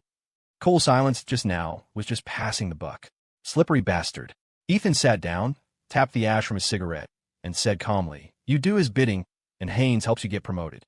If you dare to gamble with your career, you have to be prepared to lose." How did you?" Cole's face changed drastically, exclaiming in shock, but he immediately swallowed the rest of his words. But saying that much was admission enough. Ethan stared at him coldly. "I won't waste words with you. I'll give you 2 paths. First, you get buried along with Walter Haynes. Second, you drag Haynes down into the water. This is your statement of allegiance. I can ensure you sit securely in your position." Cole turned pale with shock. This was asking him to stab the Haynes family in the back. He knew Walter Haynes's character and power deeply. Going against Haynes meant that within 3 days, he would definitely be taken away for investigation, and then accidentally fall off a building someday. He gritted his teeth fiercely. "Mr. Ford, no need to be so ruthless, right? Before, I did some things wrong. If you don't pursue it, I can tell you clearly that from now on, I will absolutely not get involved in the affairs between you and the Haynes family. Is that acceptable? Is that fair enough?"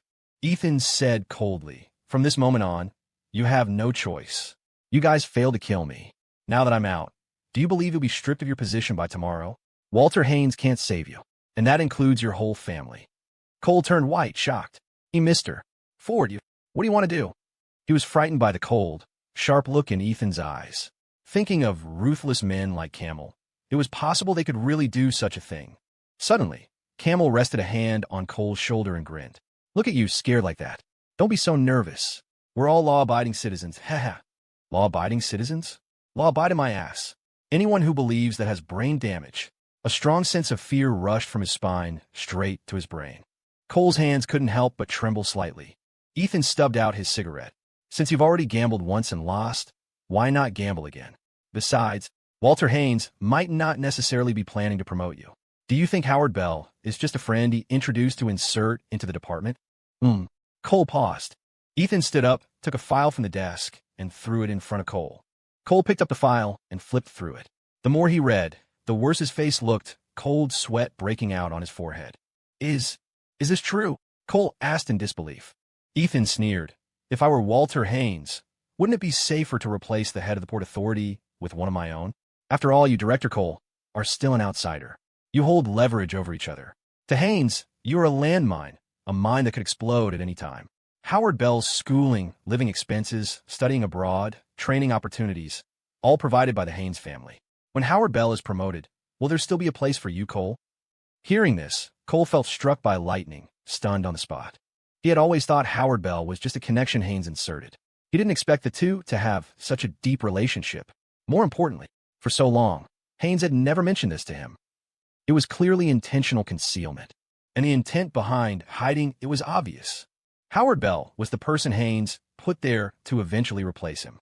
Thinking of this, Cole suddenly snapped back to reality. He had been used by Walter Haynes. A rage of betrayal welled up in his heart. So many years of friendship, so many years of trust. In this moment, it all collapsed like a crumbling building. Cole slammed the table and cursed loudly. "Fuck. Now do you know which choice to make?" Ethan asked with a faint smile. Walter Haynes' scheme was indeed brilliant. Use Cole's hand to launch the attack, and once the deed was done, kick him aside and support his own man to take the position. This strategy killed 3 birds with 1 stone. If it were anyone else, the primary accomplice, Cole, would certainly be targeted. Regardless of the means, open or covert, Cole would be drawing fire onto himself, destroying his own future. Cole was just a pawn of Walter Haynes. Ethan didn't liquidate Cole directly, because he intended to use this pawn to turn around and take down Haynes. Now Cole knew that continuing to follow Haynes meant certain death, being sold out by Haynes and still counting the money for him. Turning the gun around was the only chance for survival. Anyone would know what to choose. Cole's expression fluctuated. After a long while, he said in a deep voice, "Mr. Ford, I understand. Since he is unrighteous, he can't blame me for being disloyal." As soon as Cole said this, Henry also revealed a smile. Finally nailed it. Having leverage over Cole was the sharp weapon for striking back at the Haynes family. Ethan's psychological combo punches were truly formidable. First, put pressure on Cole, adopting a strong stance that if he didn't agree, he'd be stripped of his position tomorrow. Then, expose Haynes' scheme, completely shattering his psychological defenses, making him willing to be used by us. "Director Cole, your choice is wise," Henry laughed. Camel patted Cole on the shoulder and grinned. "You're a smart man, huh?" Being praised by these two made Cole's skin crawl. Why'd it sound so awkward? "If I didn't agree, I don't know if I'd see tomorrow's sun." Ethan laughed heartily. "Director Cole, don't be nervous. From now on, we are friends. My shipyard still needs you to look after it." Easy to say, easy to say. "If Mr. Ford asks, I'll help with whatever I can," Cole laughed dryly. Ethan smiled and said, "It's getting late. Come, let's have a drink together." A man under the eaves has to bow his head. In front of Ethan, Cole didn't even have the courage to refuse anymore. Okay, whatever Mr. Ford says." Dinner only lasted about half an hour. Sitting next to Camel, Cole felt uncomfortable everywhere. Having filled his stomach halfway, he braced himself and excused himself early. Ethan didn't keep him. After Cole left, Henry finally asked, "Boss, can this old bastard be trusted?" Ethan smiled. This kind of person can only be used, not trusted deeply. Once the Haynes family is taken down, he can't stay in the top position either. If he was reliable, Walter Haynes wouldn't have needed to replace him. Relationships based on profit will definitely scatter because of profit. Henry asked in surprise, "Boss, you mean you're still going to remove him?" Ethan pursed his lips in a smile. Of course. Whether in Walter Haynes' eyes or Ethan's, it was the same. Cole was just a pawn. A pawn's fate is predetermined. Camel asked, "Mr. Ford, when do we move on that old thief Haynes? Just say the word, and I guarantee that old thief won't see tomorrow's sun." Ethan laughed scoldingly. "You imply brute force for everything? Use your brain more. If you were that easy to move on, would he be the boat king? Dealing with the Haynes family by force is a bad strategy." Camel, having been scolded, scratched his head with a dry laugh. Right. I'll listen to you." Ethan knocked on the table. "Continue according to the plan. We have to make him desperate first. Don't worry. If he doesn't panic, the people under him will." The next morning, inside the City Integrity Unit office, Hugo West sat on the sofa, frowning as he smoked. At that moment, his colleague Agent Young walked in and handed him a document. "Hugo, take a look. Take a good look. This is new material I got from other brother departments. This young man, Ethan Ford, is truly unfathomable. His relationship with the old leadership is really extraordinary," Agent Young said as he poured himself some water and drank it down in one gulp. Hugo stubbed out his cigarette and smiled. "All right. Thanks for your hard work. Let me see." Hugo opened the file, his frown deepening the more he read. The file contained information about West Ford Group establishing West Ford Logistics and West Ford Apparel Trade. Specifically, West Ford Logistics was constructing the nation's most advanced logistics park. Furthermore, West Ford Logistics promised to absorb a large number of laid-off workers, providing re-employment, including for those from the Tri-State Steel Mill. These business activities were spearheaded by the city, with West Ford Group actively cooperating to implement them. Initial results were already visible. The workers from the Tri-State Steel Mill had already entered the pre-job training phase and could start work as soon as the logistics park was built. Judging by the nature of the documents, the backing was significant. Aside from James Bowen, probably no one else can make such a call. Hugo remembered that James Bowen was specifically responsible for researching the restructuring of public institutions, with a focus on finding ways for laid-off workers to be reemployed. No wonder. Hugo looked surprised, muttering to himself. Agent Young wiped his mouth and said, "You get it too, right?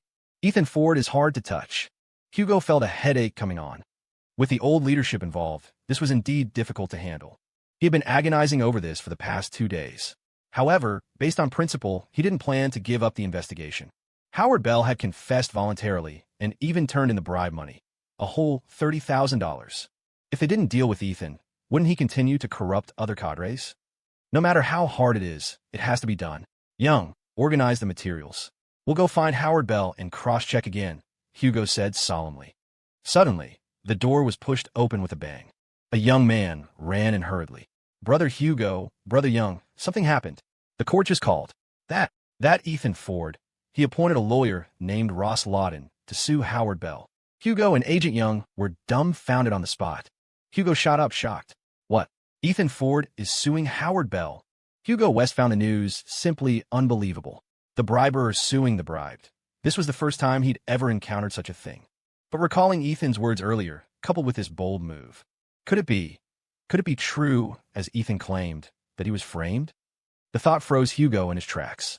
Would Howard Bell use his own career plus $30,000 in cash to frame a business owner? Hugo suddenly felt the case becoming murky. When he first saw the materials and met Howard Bell, based on the evidence and Bell's verbal account, the whole thing was crystal clear, a very ordinary bribery case. He just needed to verify it with Ethan, and it would be case closed. But James Bowen's appearance introduced a variable, and he certainly didn't expect Ethan to sue Howard Bell right after getting out. This shook his firm belief that Ethan was the briber. Hugo, what do we do? The case isn't closed, and now the two sides are taking it to court. Agent Young laughed bitterly. Hugo calmed down, thought for a moment, and said firmly, go bring both Ethan Ford and Howard Bell here. Since Ethan wants a confrontation, let them confront each other properly before court. One accuses, one denies. Between these two, one of them must be lying. Young, go get them immediately. Noon, in front of the City Integrity Unit gate. Howard Bell arrived at the gate in Agent Young's car. Howard Bell, I hope everything you said is true. If not, you know the severity of the consequences. Agent Young warned Howard as he got out of the car. Howard pushed up his glasses, his face calm and incomparably sincere. Everything I said is naturally true. Of course, Ethan won't admit it, because once he admits it, he's finished. I can anticipate this situation. It's human nature. Seeing him so sworn to it, Agent Young didn't say anything more. Just as the two were about to enter, 3 Mercedes and 3 black Audi sedans suddenly drove up from the intersection. The mighty convoy came to a stop in front of the unit. Such a luxurious fleet appearing at the unit's entrance immediately caused passing staff to look sideways and stop to gossip. A group of men in black suits got out of the cars. One of them opened the rear door of the lead car. A young man dressed in a neat black suit appeared in everyone's view. The young man had a calm smile on his face, his demeanor composed. Ethan Ford. At first glance, Agent Young thought he was seeing things. Looking closer, he realized it really was Ethan. What surprised him was that Ethan had brought so many people. Such a big scene. He had asked a colleague to bring Ethan over, but he hadn't expected him to come himself, let alone with such an entourage. Howard Bell also saw Ethan, a cold glint flashing in his eyes. A pity he didn't kill Ethan the first time. But thinking he could easily escape investigation, impossible. At the unit gate, under everyone's gaze, Ethan led his group toward the entrance. Ethan arrived in front of Agent Young and smiled. Agent Young, hello. Agent Young twitched the corner of his mouth. Don't call me Agent. I can't accept that. Also, Mr. Ford, what is the meaning of this? Making such a big scene? Ethan shrugged and smiled. Nothing much. Most of the people behind me are my legal team. Of course, there's also my lawyer, the head of West Ford Group's legal department, Ross Lawton. Ross stepped forward, extending his hand with a smile. Allow me to formally introduce myself. Ross Lawton. Agent Young shook his hand, looking the man up and down, feeling a chill down his spine for some reason. Ross continued, if the City Integrity Unit helps others frame my client, does that constitute major misconduct? Agent Young paused, his heart skipping a beat. Ross then laughed. Don't be nervous. I'm just joking. Agent Young. For some reason, he was genuinely scared just now. Agent Young wiped the cold sweat from his forehead. All right, which one of you is telling the truth will be clear soon enough. Howard Bell turned to look at Ethan and said righteously, Mr. Ford, sorry about today, but there are some things you can't escape even if you want to. Ethan sneered. I never intended to escape. Director Bell, this knife of yours is truly insidious. But this must be the masterpiece of that old ghost behind you. Howard huffed. I don't know what you're talking about. Agent Young waved his hand. All right, whatever you two have to say in the conference room. Inside the City Integrity Unit conference room, Hugo West and Agent Young sat in the middle, while Howard Bell, Ethan, and Ross sat on the left and right sides, facing each other. The conference room was quiet, the atmosphere weird and oppressive. Hugo looked at Howard, then turned to look at Ethan, finding both faces calm, showing not a trace of emotion. Ahem, since everyone is here, let's begin. Hugo cleared his throat. I'll first summarize the case. On June 21st, Howard Bell voluntarily applied to return the illicit money and confessed to the entire bribery process, admitting his mistake. That same day, we initiated internal procedures to investigate. The current situation is that the other party under investigation, the owner of West Ford Shipyard and West Ford Group, Ethan Ford, denies the act of bribery. Now that both parties are present, let's confront this face to face. Hugo looked at Howard and asked, Howard Bell, let me ask you. On June 12th, Ethan Ford found you in a coffee shop, asked for your help to pass the approval for the shipyard license, and gave you $30,000 in cash as thanks, correct? Howard nodded and said seriously, yes. That day, seeing so much cash, I was blinded by greed and agreed. Afterward, I couldn't eat or sleep, my conscience tormented. In the end, I couldn't escape the condemnation of my conscience, nor could I betray the organization's trust, so I decided to voluntarily hand over the illicit money. Saying this, Howard looked at Ethan and offered a fake apology. Mr. Ford, I'm truly sorry about this, but I hope there will be fewer businessmen like you in society in the future. Ethan leaned back in his chair, watching Howard act, looking perfectly at ease. Ross spoke up first. Agent West, this is completely a false accusation by Howard Bell, suspected of libel and defamation. He has infringed on my client's reputation and personal dignity, causing substantial losses to West Ford Group. We deny all investigation charges and will pursue full responsibility. Also, you said my client gave you $30,000 cash that day. Let me ask you, what was the cash carried in? How exactly was it given to you? Howard gestured with his hands and replied, it was in a gift bag about this big. How else would it be given? Hugo looked at Ethan and asked directly, before confirming these details, let me confirm one thing first. Ethan Ford, on June 12th, did you meet Howard Bell at the coffee shop? Howard revealed a faint, smug smile. Dare to deny it? Ethan looked up and smiled slightly. That's right. Howard and I did meet that day. Howard said with heartache, Mr. Ford, I really shouldn't have met you that day. Damn it, Ethan, sometimes when mud falls in your pants, it's shit whether it is or not. Hugo West stared intently at Ethan, his voice deep. Ethan Ford, do you have any other explanation? Facing the questioning gaze, Ethan showed no panic. Instead, he replied unhurriedly, we did meet, but how can you prove I offered a bribe? Ross nodded. Correct. Whoever accuses provides the proof. What conclusive evidence do you have? Hearing this, Howard Bell revealed an imperceptible smile. Unfortunately for you, I know the owner of that coffee shop. He has already provided the surveillance footage, and... Howard looked at Hugo. Hugo took a stack of photos out of a file folder and laid them out on the table one by one. There were photos of the scene, photos inside the coffee shop, and among them were pictures of Howard, Ethan, and Wayne meeting.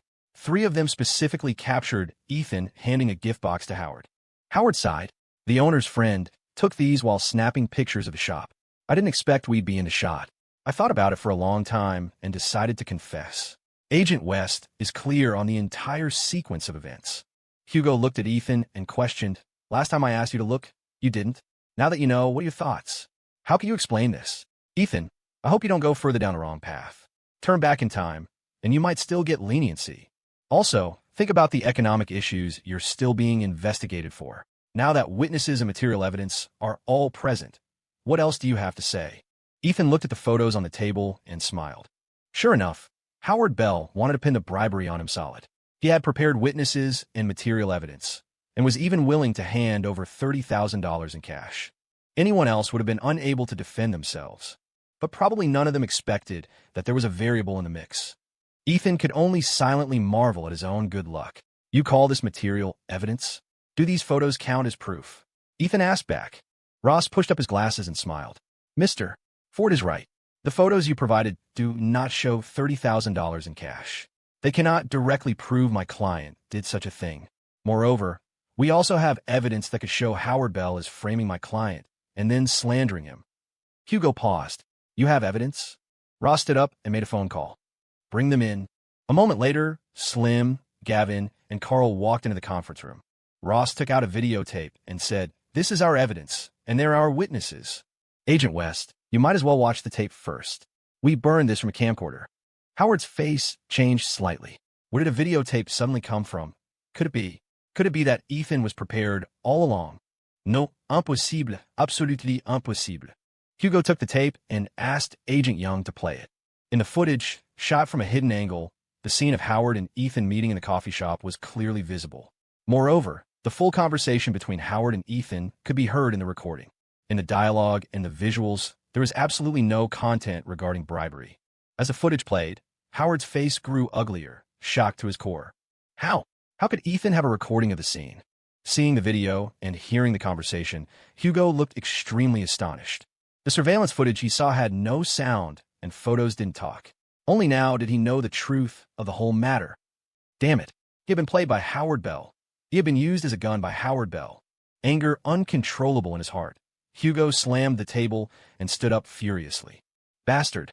Howard Bell, what are your intentions? You dare use the City Integrity Unit as a weapon to frame someone? You have some nerve. Simply audacious. Bastard. Hugo cursed loudly. Agent Young couldn't sit still either, his face iron green. He didn't expect the unit to actually be used as a knife one day. It was a slap in the face of the unit. Howard, you better give us a reasonable explanation, or else. Wait to face the consequences. Your career in the system is officially over. Scolded until his face was pale, Howard felt struck by lightning upon hearing the last sentence. Career over meant all his hard work and effort in the first half of his life were wasted, all wasted. No, this must be a dubbing Ethan Ford hired someone to design. Howard panicked. Ross sneered. You can listen to what the witnesses say. Combine that with the subsequent surveillance footage from the coffee shop.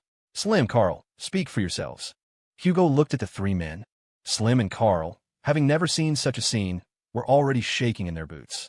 They spilled the entire story of their investigative plan. Their statements had been cross-checked, and Ross had heard them beforehand. They could fully testify. After listening, Hugo asked in surprise, Gavin Jennings asked you to do this? The two nodded like chickens pecking rice. Gavin looked embarrassed. I just wanted to recruit Mr. Ford's girlfriend to debut in our company, so I asked them to do a simple investigation. Their words clarified the entire sequence of events and explained that the hidden camera footage was indeed captured inadvertently by Slim. And this inadvertently captured footage had become the key to saving Ethan from his predicament today. Even Ethan hadn't expected that the camcorder and these three people would play such a major role. It was an accident that Walter Haynes, despite thousands of calculations, hadn't accounted for. Haynes's framing plan seemed perfect. Anyone else would have been trapped with no chance of turning the tables. But Haynes didn't count on James Bowen, nor did he count on the secret filming by these three. Without these two factors, Ethan would definitely have been labeled a briber, the charge confirmed. Coupled with the fabricated economic crimes, it would have sent him straight to prison, causing the total collapse of West Ford Group. Haynes' scheme was vicious indeed.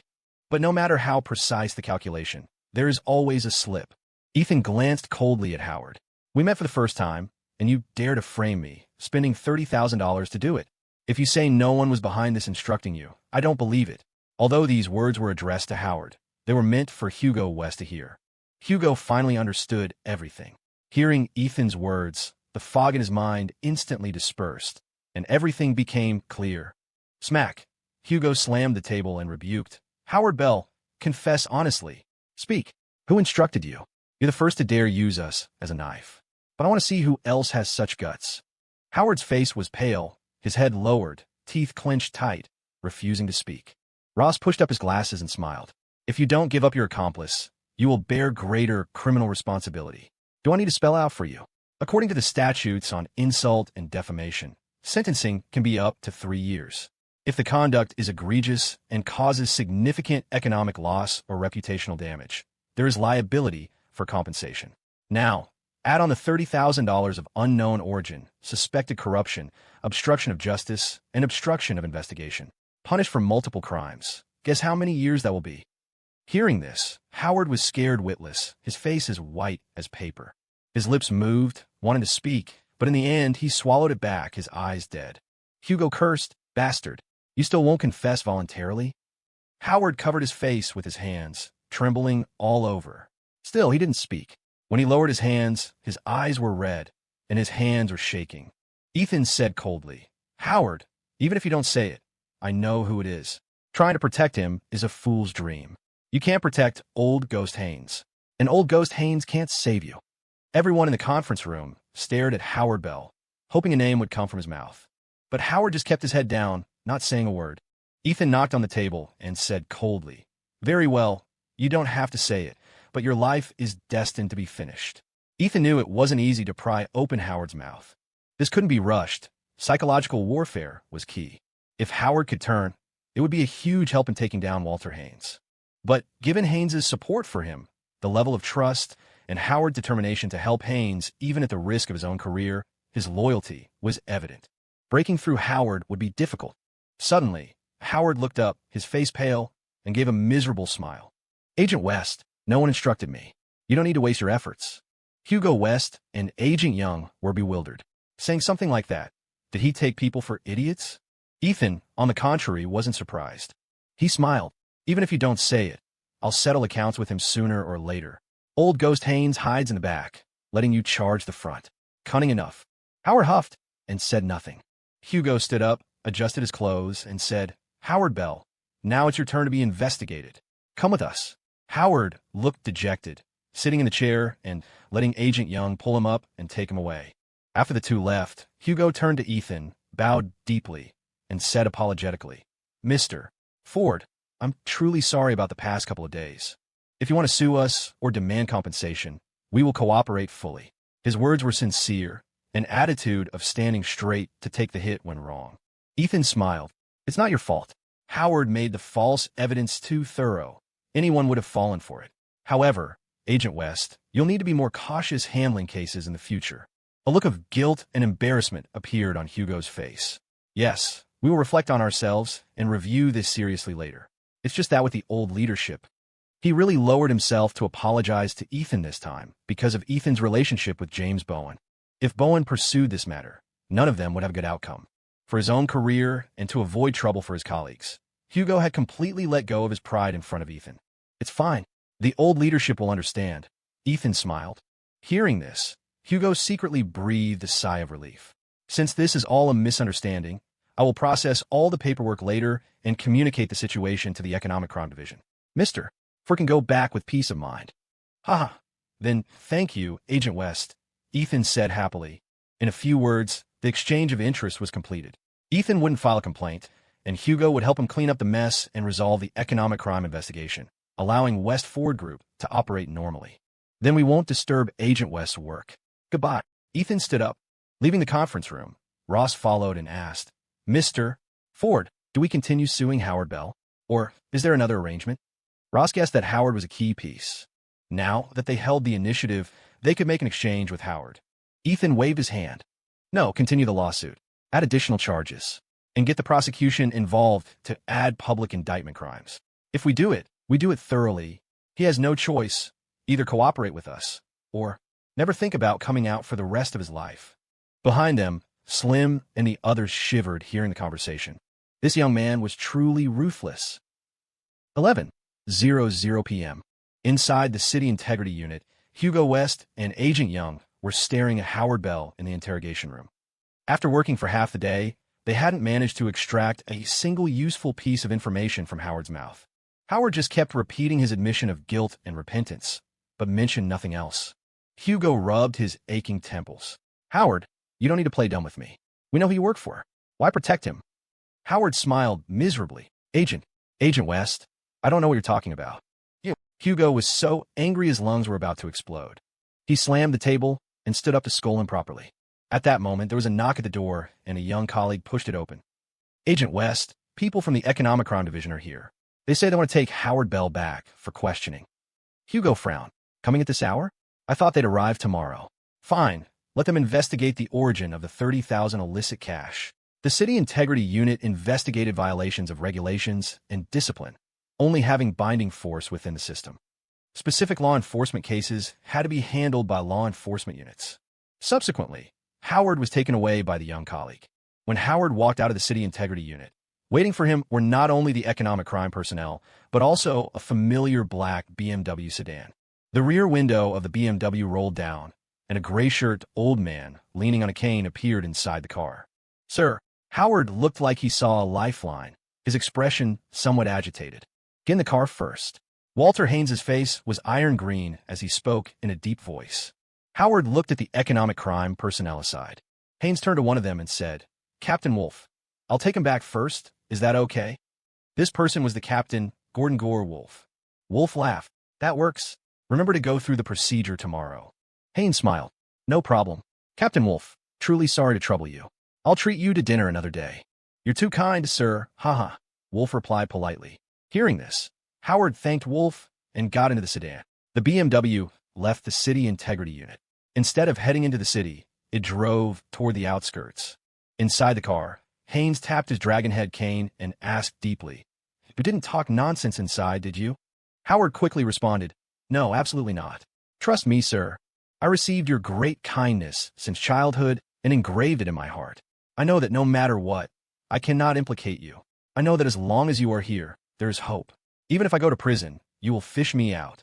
Haynes listened expressionlessly. After a moment of silence, he said, "Howard, you've been with me for over a decade, right?" 15 years, sir. If not for you, I'd still be herding cattle in the village," Howard said gratefully. Haynes nodded and sighed with emotion. "Yes, 15 years. It's gone by so fast. Don't worry. I'll look after your family. They won't worry about food or drink." Hearing this, Howard gave a miserable laugh, knowing he might really have to squat in a black cell for a few years. Having been in prison, he could basically kiss his career goodbye. Future destroyed. Yes. Yes, sir, I understand." Howard's eyes reddened, his voice somewhat choked. An uncontrollable sorrow welled up in his heart. He had struggled for half his life, studied hard, just to work within the system. Now, in the end, everything was gone. Everything was gone. Thinking of this, he could no longer control the grief in his heart. Tears fell as he covered his face and wept. Haynes watched all this unmoved. The car drove for about an hour and stopped on the banks of the river in the suburbs. "Sir, we're here." A suited, burly man in the passenger seat turned back and said, "MHM, get out." Haynes said. The door opened, and Haynes got out with the support of the burly man. Behind the BMW, 2 sedans had appeared at some point. Howard also got out, but when he saw the pitch-black surroundings and the rolling river to his left, he was bewildered. "Yes, sir, where is this? Are you sending me away? By boat?" Howard turned to look at Haynes, asking repeatedly. Haynes said calmly, "Yes, sending you away. I'm personally seeing you off." A group of men in black suits got out of the sedans and walked quickly toward Howard. 2 of them suddenly pinned his arms, while another tied his legs directly with rope. Howard's face changed drastically, sensing something terrible. "Yes, sir, no." Howard looked at Haynes in disbelief, already sensing what Haynes wanted to do. But he couldn't believe it, couldn't believe Haynes actually had killing intent toward him. He completely broke down. "What? Sir, no. I absolutely wouldn't betray you. You can't do this to me. I did so many things for you. Even without merit, I have put in hard work."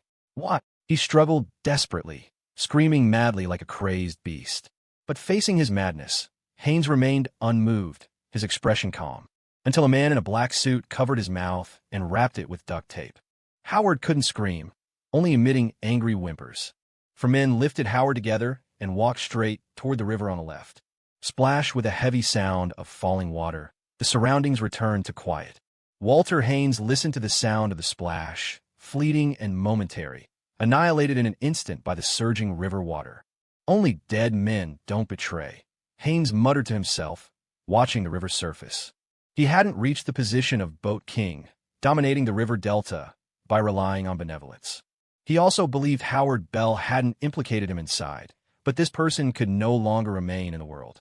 As long as he remained, he was a bomb that could explode at any time. This was no longer about trust. A moment later, the group of men in black suits returned. The burly man who had sat in the passenger seat smiled. "Sir, handle." The burly man was physically robust, his arms nearly as thick as another person's thighs, looking just like a human gorilla. He spoke breezily, as if he had just killed a fish. "MHM, Mad Dog, go to Howard's house and clean up. Take his ID and cash. I'll tell Captain Wolf he absconded and have him issue a warrant," Haynes ordered. In these years, countless people fled to Southeast Asia after committing crimes, creating many unsolved cases. Trying to track them down was nearly impossible. Melto left. "Yes, sir, I know what to do." He was already well-practiced in doing these things. "Sir, why don't we just take out that little punk Ford? And all, save the trouble," Mad Dog advised. Since following Haynes, he had never seen anyone dare to challenge him like this. Too arrogant. If it were up to him, in his view, Ethan would have died 10 times over. Haynes's face was dark.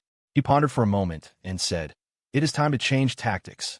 With a giant Buddha like James Bowen standing behind Ethan, trying to use the old framing methods probably wouldn't work anymore.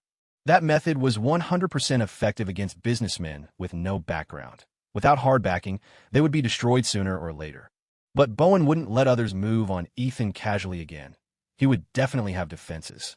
Doing it again would only make the connections on the surface avoid him like the plague, backfiring. Haynes tapped his cane, seeming to have made up his mind. Time to use underworld methods. Mad Dog, I have a task for you. Watch Ethan Ford for me these next few days, Haynes instructed. Mad Dog's eyes lit up, and he whispered, "Sir, find a chance to make a move?" Haynes sneered and nodded. The next day, as soon as Hugo West arrived at the unit, he brewed a cup of tea and sat on the sofa, rubbing his face to wake up. He was exhausted from interrogating Howard Bell late into the night, but he believed that as long as he dug some dirt out of Howard's mouth, he could follow the vine to the melon and take out a nest of pests. Knock, knock. Agent Young knocked and entered, his face grave. "Hugo, something happened." Hugo gave a bitter laugh, lifted his teacup, and said, "What happened now? Young, can't you have some news that makes people happy? Speak, who reported what now?" Agent Young shook his head and said solemnly, "No, the Economic Crime Division says Howard Bell absconded last night." Hearing this, Hugo spat out a mouthful of tea in shock. What? Howard Bell absconded?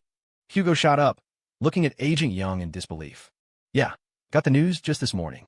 Economic Crime sent word saying Howard wanted to go home to get some medicine and would report voluntarily the next day. But they didn't wait for him the next day.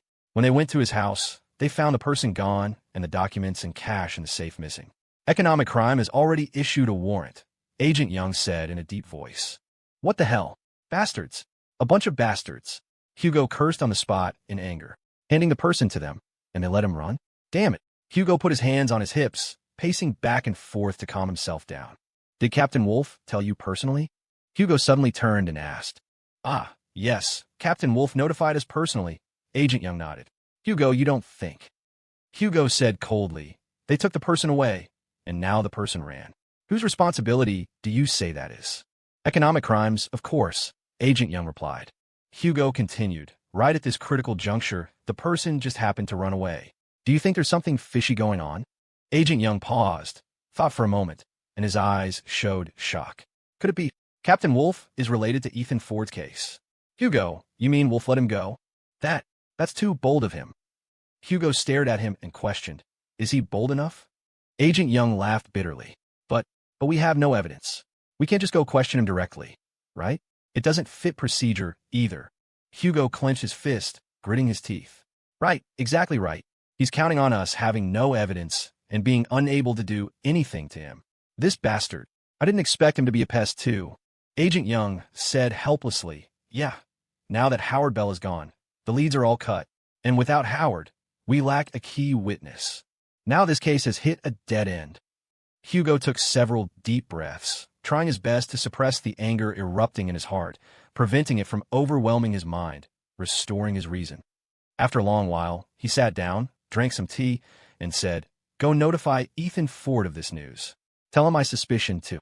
Agent Young was stunned. "Tell Ethan? What use is that? Can we ask him for help?" Hugo suddenly laughed. "Seems you don't know much about him. From my contact with him these past few days, that young man is not simple. Ethan wanting to sue Howard Bell clearly meant revenge. He won't let this go. And there's that person who hasn't shown himself yet. With Captain Wolf, maybe he really can help us. Wolf is counting on us being unable to trouble him over the Howard matter, at most giving him a warning within the system. But is our goal necessarily to pursue the Howard Bell case? No, our duty is to clean up pests. Getting him out of the system is our goal." Hearing this, Agent Young suddenly looked enlightened and laughed. "Right. Why didn't my brain turn that corner? All right, I'll go contact Ethan immediately." Agent Young sighed with emotion. The world is truly strange. A few days ago, we were interrogating Ethan. Now we have to ask for his help. Fate really turns in circles. "Hugo, you're making me make this call because you're embarrassed too, right?" Seeing his thoughts exposed, Hugo laughed awkwardly and coughed twice. "Ahem, if I tell you to go, just go. Why so much chatter?" Agent Young laughed. Fine, I'll lose this face. But let me have thick skin." Inside West 4 Group, In the office, Ethan was holding a shipyard meeting with Wayne Tank, Turner, Tyler Tate, and others present. Work at the shipyard has been delayed for a long time. You need to catch up on progress. Get the 1,000-ton to 5,000-ton inland river vessel projects launched as soon as possible. Hire more people. Prioritize recruiting laid-off workers. The shipyard is short of people now, especially skilled workers. Tyler, you need to draft a pre-job training plan. Consult more with Old Lee and the veteran shipyard employees. Ethan turned to look at Tyler. Okay, Mr. Ford, I'll draft it as soon as possible within 3 days, discuss it internally for approval, and then present it to you, Tyler said solemnly. His answer was excellent, giving himself a time limit, mentioning the need for collective discussion and decision-making, and finally letting Ethan make the final call. Just this simple sentence showed he hadn't been wasting time in the system before. It was thorough. Hearing this, Ethan couldn't help but reveal a smile. Good, I trust your ability. Tyler also smiled knowingly. Suddenly, the cell phone on the table vibrated. Ethan glanced at it. I'll take a call first. Ethan answered the phone and smiled. Agent Young, what are your instructions? Mr. Ford, don't call me that, it's embarrassing. There's serious business I think I need to tell you. Agent Young's voice came from the other end. Please speak, Ethan smiled.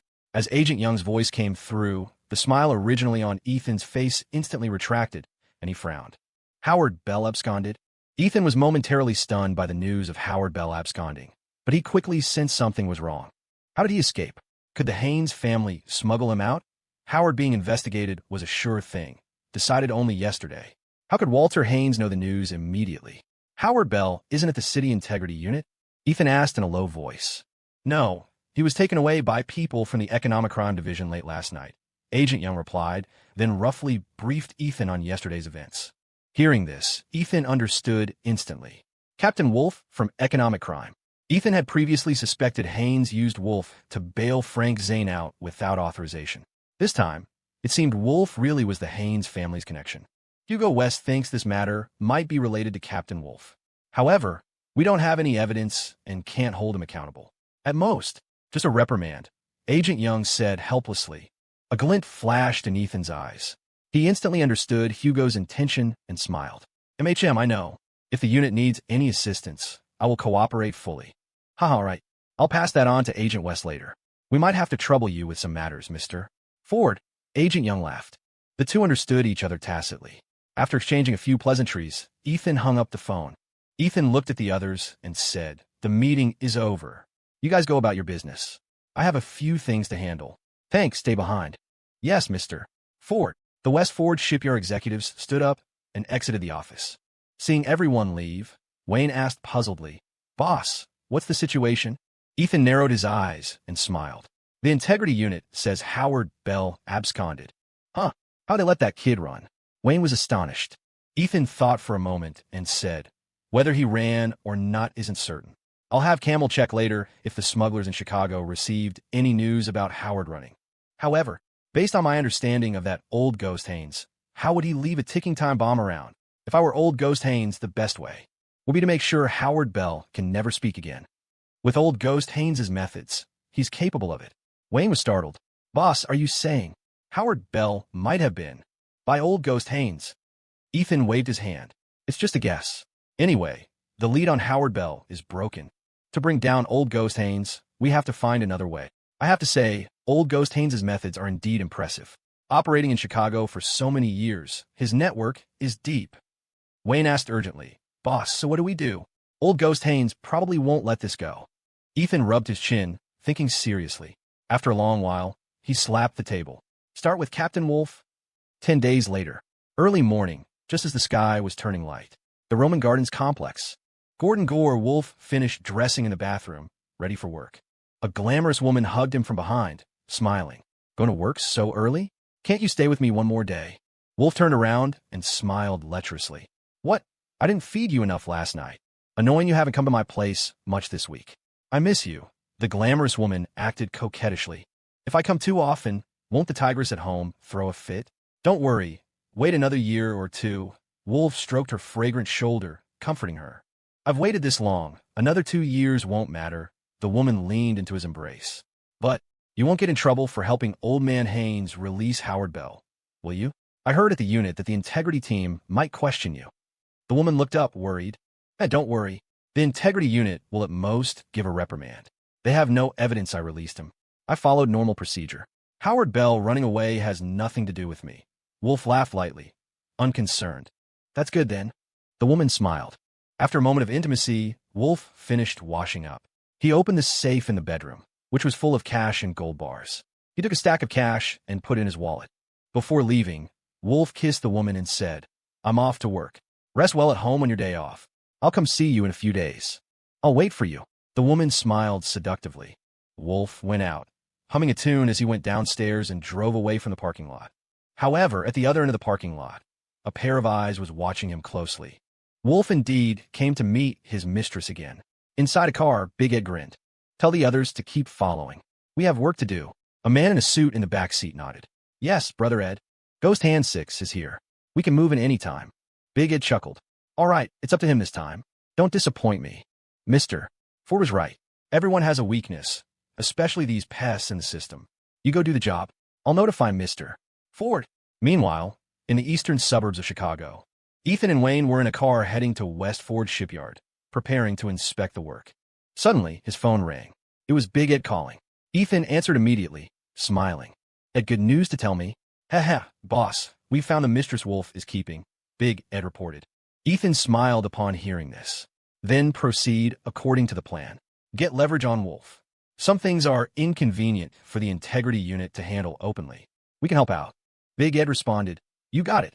We understand. Hanging up the phone, Ethan revealed a smile. Finally getting a handle on Captain Wolf. As long as Wolf became the breakthrough point, they could drag out Walter Haynes. Then, how could Haynes deny his involvement? Boss, progress on Wolf's side? Wayne asked curiously. Ethan nodded and smiled.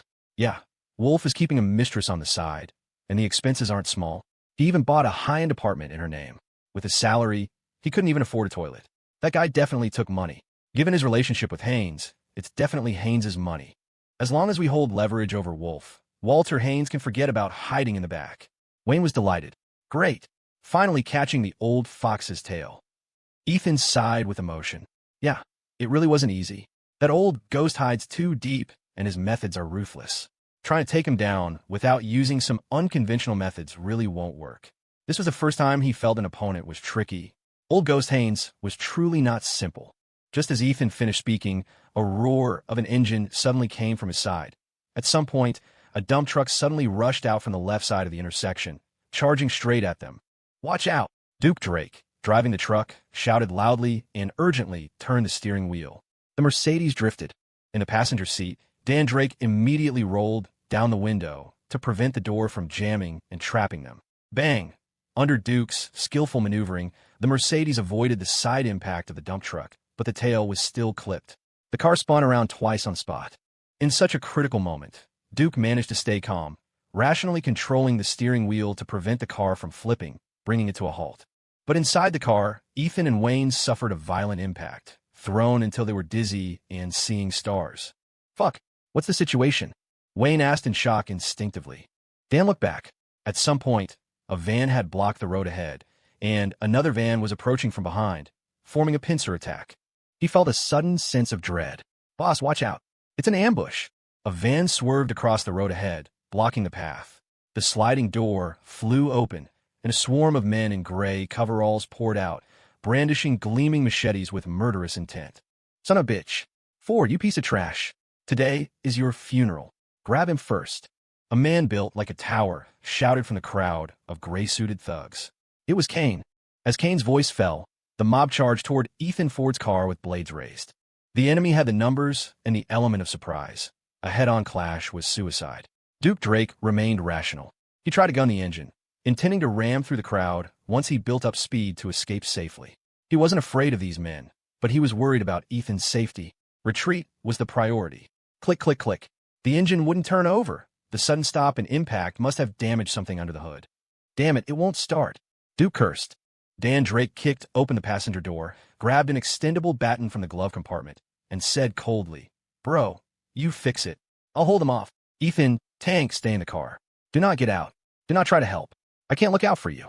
Leaving those words behind, Dan flicked his baton open and stood by the front bumper, facing the charging mob without a hint of fear. Ethan, stay inside. I'm going to help. Weighing Tank, Turner gritted his teeth and bolted out of the car. Damn it, Tank, you idiot. Ethan cursed. Tank had strength, but it was all brute force. Going out there would only be a burden to Dan. But in the heat of the moment, the blood had rushed to Tank's head, making him forget his own limitations.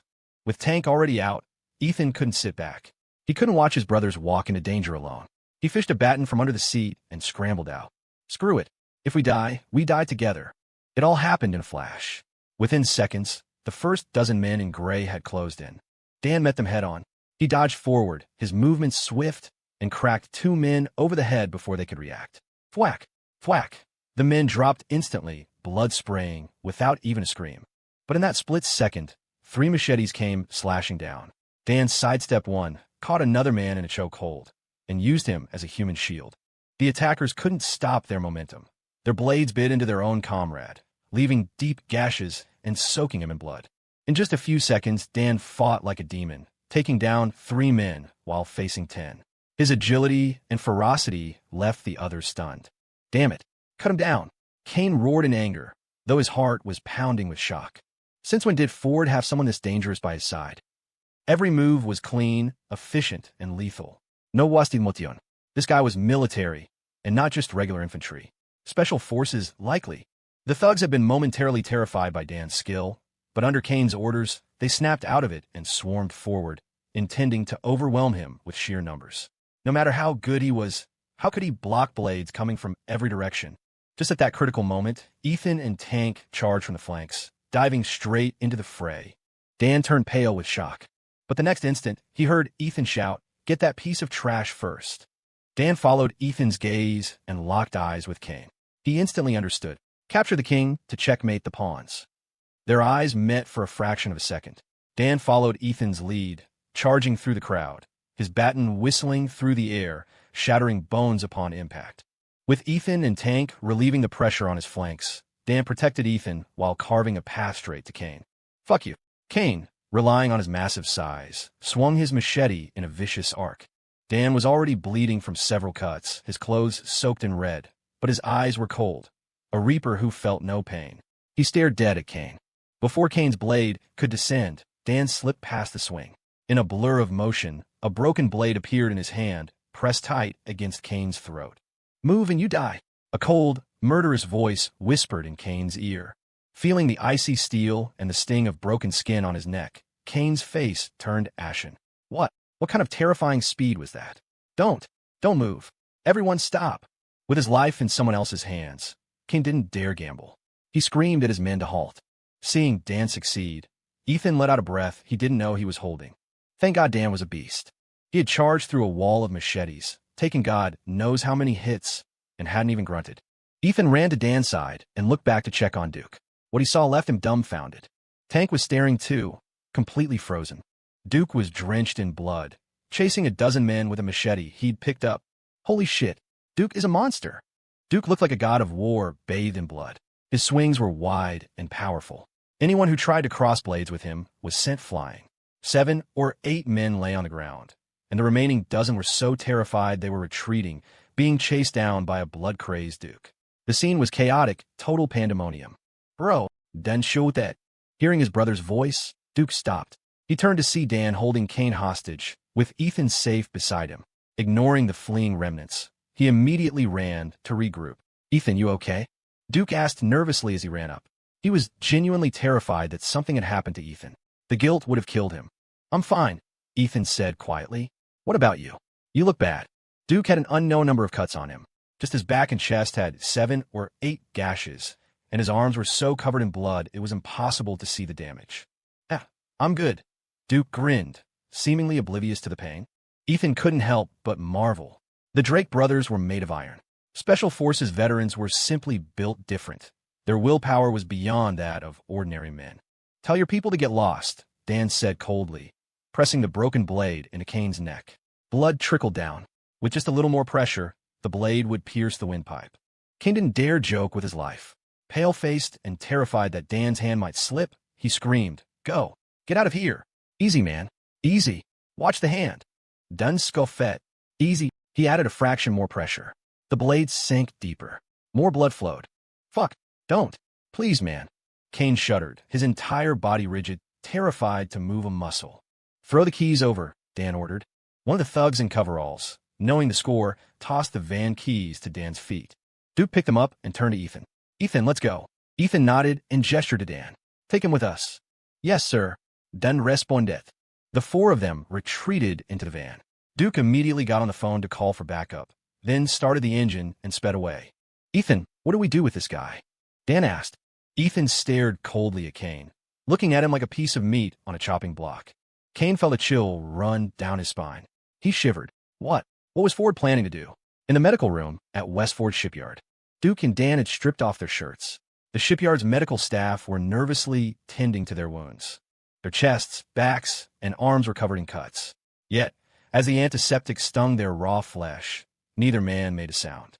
The old doctor couldn't help but shake his head in amazement. These guys were tough. Wes Sterling marched in, followed by a squad of Westford security personnel in black tactical uniforms. "Ethan, the entire 1st Battalion of 85 men is assembled. Just give the order," Wes said, his voice low, eyes burning with cold, murderous intent. The Drake brothers were his comrades, his brothers in arms. Seeing them hacked up like this had ignited a fire in his belly. He was waiting for one word from Ethan.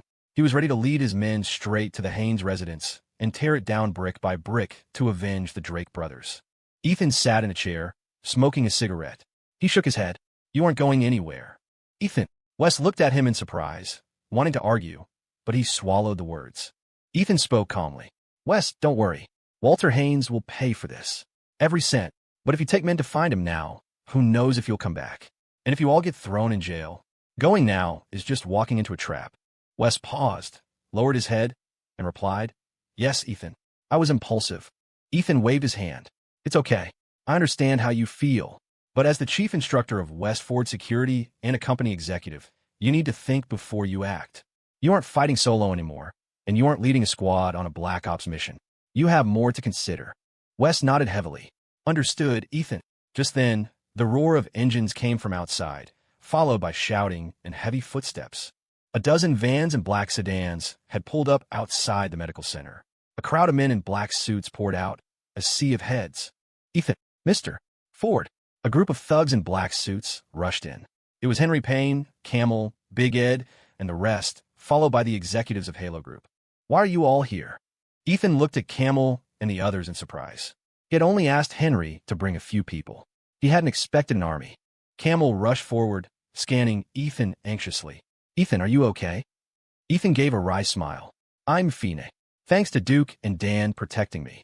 Camel looked at the sorry state of the Drake brothers and cursed. "Son of a bitch. That old dog Haynes has a death wish. Ethan, let me take the boys and settle this. I'll rip Walter Haynes' head off." He turned to leave, but Ethan stood up and grabbed him. "Don't be rash. If you go now, they'll be expecting you," Ethan warned.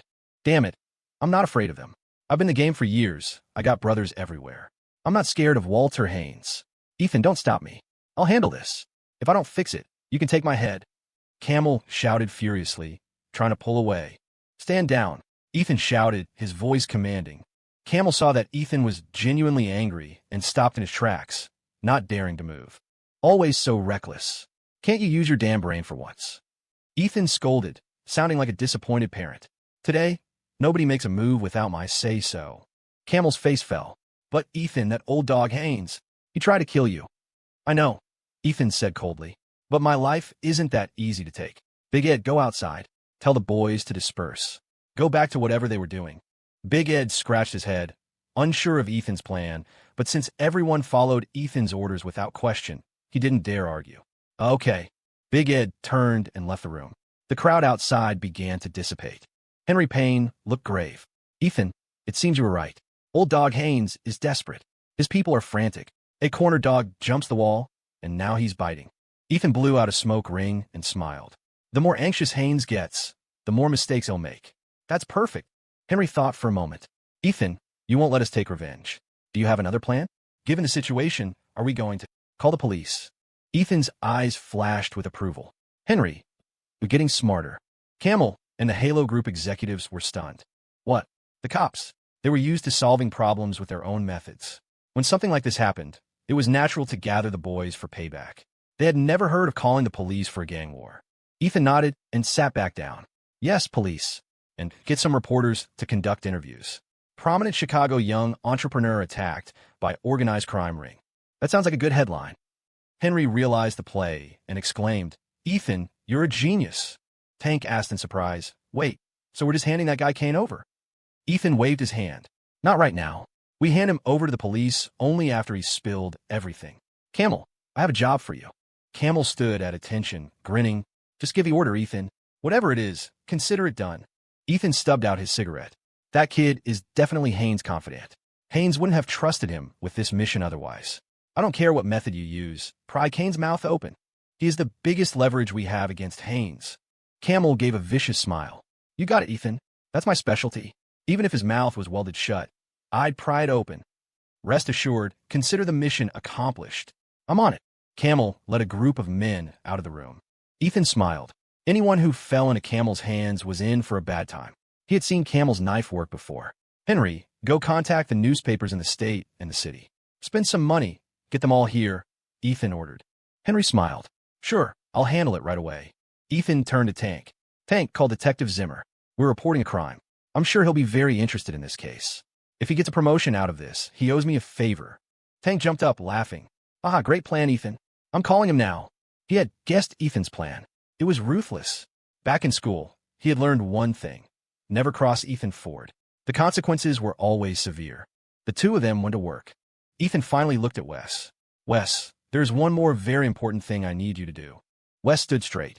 Instructions, Ethan. Ethan pondered for a moment. Take the 1st and 2nd battalions of the security company. Go to Haynes shipping companies. Find the people on this list. I'm sending it to you. Once you find them, do exactly as I say. Note, do not alert Haynes. Keep it covert. Wes responded, Yes, Ethan. Guaranteed completion. Ethan stood up, a cold sneer on his face. Walter Haynes gave me a surprise. Now, I'm going to return the favor with a grand gift. That afternoon, inside the Haynes villa, in the study, Walter Haynes' face was ashen. A row of men in coveralls stood before him, heads bowed in silence. Where is he? Where is Kane? Speak. Haynes stared at them, gritting his teeth. And Mr. Haynes, Kane was taken hostage. We haven't seen him since. The leader, a man with a weasel-like face, replied cautiously. Useless. A bunch of useless trash. Haynes grabbed a brush from his desk and hurled it at them, furious.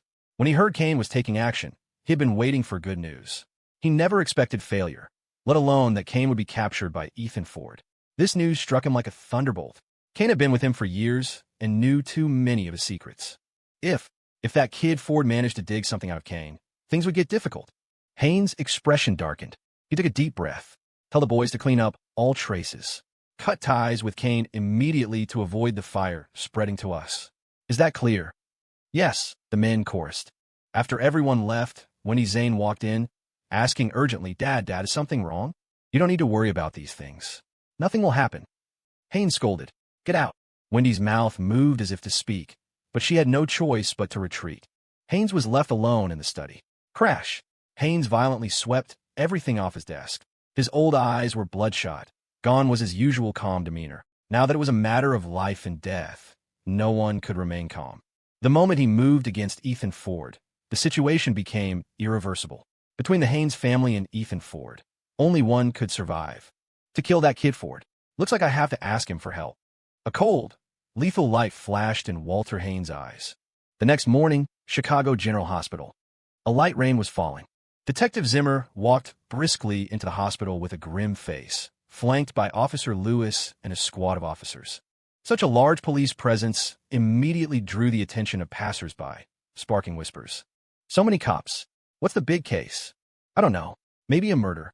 It might be related to today's headline. Haven't you seen a morning paper? What news? I heard an entrepreneur was chased down and hacked in the street. It's a huge scandal. My God, in broad daylight. That's a hit, isn't it? Nothing surprises me these days. You think the streets are safe? Clearly, you haven't seen the world. Making a fuss over nothing. Officer Lewis found the whispers grating. He muttered, What the hell? Isn't public safety much better now? Enough, Lewis. Listen more, talk less. Zimmer scolded as he walked. Lewis pouted. Boss, did Ethan Ford get chopped up because he offended someone? Nonsense. If he didn't offend someone, would he get attacked? But people brave enough to do this. They're rare, Zimmer said, his brow furrowed. He had opened an investigation the moment Tank called yesterday. Today, he was here personally to get the details and take statements. From preliminary information, this was a premeditated, organized crime with a specific target. It was very likely an attempt on Ethan Ford's life. Before his initial investigation even yielded results, pressure started coming down from the City Bureau. They launched a special task force, demanding the case be solved immediately. Not only was there pressure from above, but major media outlets had also started reporting on it. Public pressure was immense. He dare not slack off, but something smelled fishy. The City Bureau applying pressure so quickly, public opinion exploding overnight, the reporters seeming to coordinate their coverage release times. It was all too coincidental. It was as if an invisible hand was manipulating everything in Chicago. But he believed that one day he would figure out who was behind that hand. Before long, the officers arrived at the inpatient department on the 3rd floor. Zimmer pushed open the door. The first person he saw was none other than Ethan Ford. Ethan had his right arm in a sling. 2 other injured men lay on the other beds, wrapped in gauze like mummies. Detective.My. Good morning. Ethan smiled faintly, standing up to greet him. Zimmer looked Ethan up and down, noting the complete lack of nervousness in the young man. You're injured, and you can still smile? Zimmer huffed, teasing him. Ethan's smile didn't waver. Seeing a champion of justice like Detective Zimmer makes me happy. I believe you will definitely catch the perpetrators and get justice for me. Zimmer was amused by the flattery. Mr. Ford, cut the crap. I don't buy it. Just then, Zimmer turned and noticed 2 other people in the room. And you are? One of them stood up and smiled. Hello, officer. I'm Hugo West, Unit Chief of the City Integrity Bureau's Investigation Division. We came today to get some information from Mr. Ford. We're just about finished. Ah, the Integrity Bureau. Hello, hello. Hearing they were from the CIB, Zimmer immediately stepped forward to shake hands, a rare smile appearing on his face. Nobody dared to disrespect the Integrity Bureau. Hugo West smiled. We received a tip. Captain Gordon Wolfe of the Economic Crime Division has committed multiple violations. We've opened a case. Mr. Ford has been very helpful. It might be related to your case as well. Oh, is that so? Rest assured, we will get to the bottom of it. We will solve this case, Zimmer said solemnly. Good. You guys are busy. We won't interrupt. Hugo West nodded, then turned to Agent Young. All right, Young. Let's go invite Captain Wolfe for a cup of coffee. Agent Young laughed. Let's go. Before leaving, Hugo nodded to Ethan in thanks. After the CIB agents left, Zimmer turned back to Ethan, shaking his head. Talk to me, Mr. Ford. Who'd you piss off this badly? Ethan pondered for a moment. I don't have concrete evidence yet, but there is one person. Perhaps you've heard of him. Who? The shipping king of the tri-state area, Walter Haynes. HM? What? Walter Haynes. Zimmer's face darkened at the name. He had naturally heard of Walter Haynes, a shipping magnate in the state. What's wrong? Does Detective Zimmer think he's untouchable? Ethan asked with feigned surprise. Zimmer scoffed. Don't try to goad me. No matter who it is, if they broke the law, they will be punished. No exceptions. Even if it's the king of heaven, I'll book him. Ethan clasped his hands together, smiling. I knew it. Detective Zimmer, you are forever the champion of justice. Zimmer took out his notebook. All right, let's go through the procedure. Tell me exactly what happened yesterday, in detail. Ethan recounted the events, naturally hiding a few details, like the kidnapping of Kane. Zimmer recorded the key information, then suddenly asked, You mentioned a man named Kane. Are you sure he works for Walter Haynes? Positive. Met him once. Ethan nodded, smiling. So, Kane led the attack. What happened after? Did you see where he went? Zimmer continued his line of questioning. Ethan shrugged. It was chaos. I don't know where he went. Finding people. That might be a job for you, detective. You really don't know? Zimmer stared hard at Ethan, his gaze sharp. Really don't know. Ethan answered firmly. Zimmer put down his pen. To solve this case, these attackers and this Kane guy are the key. We will do our best to find them. However, Mr. Ford, until the case is solved, I hope you'll be careful. If you need protection, you can file a request with me. Ethan shook his head and refused. No need. Thanks for the offer, detective, but the company is busy. I can't sit still. I'll be careful. Zimmer said, then went to question the Drake brothers. Their stories matched Ethan's almost perfectly. After an hour of questioning, Zimmer finally led his men out of the ward. In the hallway, Officer Lewis suggested, Boss, should we split the investigation into 2 lines? The attackers and this Walter Haynes. Zimmer said coldly, those attackers. Either we won't catch them, or someone will turn themselves in. Lewis was stunned. Huh? There's a possibility of surrender. Sima scoffed. If there wasn't, would Ethan Ford be resting so peacefully? Lewis started, looking confused. Boss, do you suspect? Zimmer waved a hand, cutting him off. Regardless, as long as the case gets solved, even if we're being used as a gun, it's better than a bloodbath in the streets. It's just, this kind of thing pisses me off. Inside the hospital room, Ethan took out his phone and dialed number. It connected quickly, and Camel's voice came through. Ethan, what are the orders? Did you handle Kane? Haha, handled. That kid looked tough, but he's afraid of dying. He spilled everything. I got it all on video.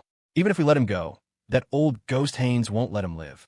Cooperating with us is his only survival option. A sharp light flashed in Ethan's eyes. He smiled. Excellent. Camel, you really are a professional. Receiving Ethan's approval, Camel laughed smugly on the other end. Oh, Ethan, you flatter me. Just doing my job. Ethan laughed. Follow the plan. As long as he cooperates, everything will be fine. Yes, Ethan. I'll arrange it. Camel replied. Noon. The Hillside Private Club on the outskirts of the city. The club was situated halfway up Sunset Ridge in the southern suburbs. A wide asphalt road wound up from the base of the mountain to the secluded gates. The entrance was made entirely of timber, fronted by a bamboo grove and clusters of vibrant flowers competing for attention. A Volkswagen Passat drove up from the intersection and stopped at the entrance. A valet quickly stepped forward to open the door. Mr. Haynes, welcome, the valet said respectfully, recognizing the old man in the car. Walter Haynes looked exhausted. He let the valet help him out of the car. Take me to see Mr. Thorpe, Haynes gestured. Mr. Haynes, this way, please. Guided by the valet, Haynes entered the club, passed through the inner courtyard and a winding corridor, and arrived at a room labeled Empire Lounge. The valet knocked lightly. Mr. Thorpe, Mr. Haynes is here. Come in. A deep voice sounded from inside. The valet pushed the door open and invited Haynes in. Haynes nodded politely and stepped inside. A refreshing scent of sandalwood hit him immediately. The room was bright. A handsome man in his early 30s, wearing a relaxed linen suit, sat at a tea table. Mr. Thorpe, good day. Haynes bowed slightly, greeting him first. Haha, Walter, you're here. Have a seat. The man laughed, speaking in slightly accented English, reminiscent of the transatlantic elite. He gestured for Haynes to sit. Haynes bowed again, walked forward, and sat by the tea table, his attitude very deferential. I heard Mr. Thorpe was in Chicago resting for a few days. I didn't want to disturb your peace, but things have become difficult. I have to thicken my skin and come to you for help. Haynes sighed. Charles Thorpe smiled and switched to a rougher, more casual tone, dropping the polished facade. Walter, you're an old friend of the Empire Group. A partner. Whatever trouble you got, we look out for each other. The switch in tone was meant to show closeness. Cool me. Drink some tea, then we talk. Thorpe poured him a cup. Thank you, Mr. Thorpe. Haynes accepted the cup with both hands. He drank the tea and slowly recounted his grievances with Ethan Ford. Thorpe listened quietly, not interrupting, not asking questions. Finally, Haynes gritted his teeth. That Ford kid is bullying me too far. If I don't handle him, how will the Haynes family show its face in the shipping lanes? Only one of my men acted recklessly. Now he's likely in Ford's hands. This is very dangerous for me. Things have come to this point. I have no choice but to ask for your help, Mr. Thorpe. After speaking, Haynes stole a glance at Thorpe's face, but the man's expression was unreadable. Thorpe refilled his tea and smiled. We're all businessmen. From what you say, that young man named Ford did cross the line, crossing industries without knocking, smashing bowls. Everyone should make money peacefully. Haynes paused, feeling that Thorpe's attitude was lukewarm and ambiguous. Mr. Thorpe, I've worked with the Empire Group for so many years. If Ford interferes with shipping, how can I continue my business in the tri-state area? Haynes sighed. He was speaking of his own difficulties, but implicitly pointing out their shared interests. If the Haynes family couldn't hold their ground in the region's shipping, the Empire Group's interests in the interior would suffer. The Empire Group did import-export out of New York. Moving goods inland relied heavily on Haynes' fleet. The Empire Group was a massive enterprise in New York, involved in real estate, import-export, and entertainment, with deep roots in both the city and the mainland. The Thorpe family was a famous dynasty in New York. That was the Empire Group, known to the public. But Haynes knew it by another name, the Syndicate. The Syndicate, a name that commanded fear in the underworld of the East Coast. Massive wealth, massive power. And the Thorpe family weren't native New Yorkers. Arthur Thorpe had gone to the city years ago, carving out an empire with iron fists. Haynes knew he had some influence in the tri-state shipping world, but compared to the Thorpe family, it was the difference between an ant and an elephant. If Charles Thorpe intervened to solve the Ethan Ford problem, it would be effortless. But he also knew that if Thorpe stepped in, Haynes would owe a massive favor. A favor hard to repay. Thorpe sipped his tea and smiled. Walter, we still need to do business. For can't touch you. Don't worry about that. Haynes' eyes lit up with joy. Mr. Thorpe is right. But Ford's ambition is too big. Even if he doesn't touch me now, he'll be a major threat to us later. Thorpe raised a hand to stop him. Let me finish. Everything in this world comes down to profit. Profit comes first. I don't care about those grudges. I don't want to storm. Since you're both making a living in the state, making money, there's no need for life and death struggles. Saying this, Thorpe handed a cigarette to Haynes. I'll give you a suggestion. Set a table. Peace dinner. How about it? Haynes' face changed. Thorpe wanted them to settle. Impossible. In this state, it's him or me. Mr.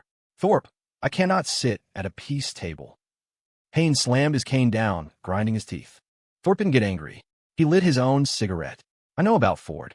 I know about West Ford Group, a dark horse in Chicago. Dealing with him isn't hard, but it does the Empire Group no good. Walter, looking at the face of an old friend and partner, you came to me to solve a problem. I saw you. I can help you solve the problem, but not by removing him. I can ensure your safety. I can make him back off. Haynes gripped his cane, his voice low. Mr. Thorpe, that is impossible.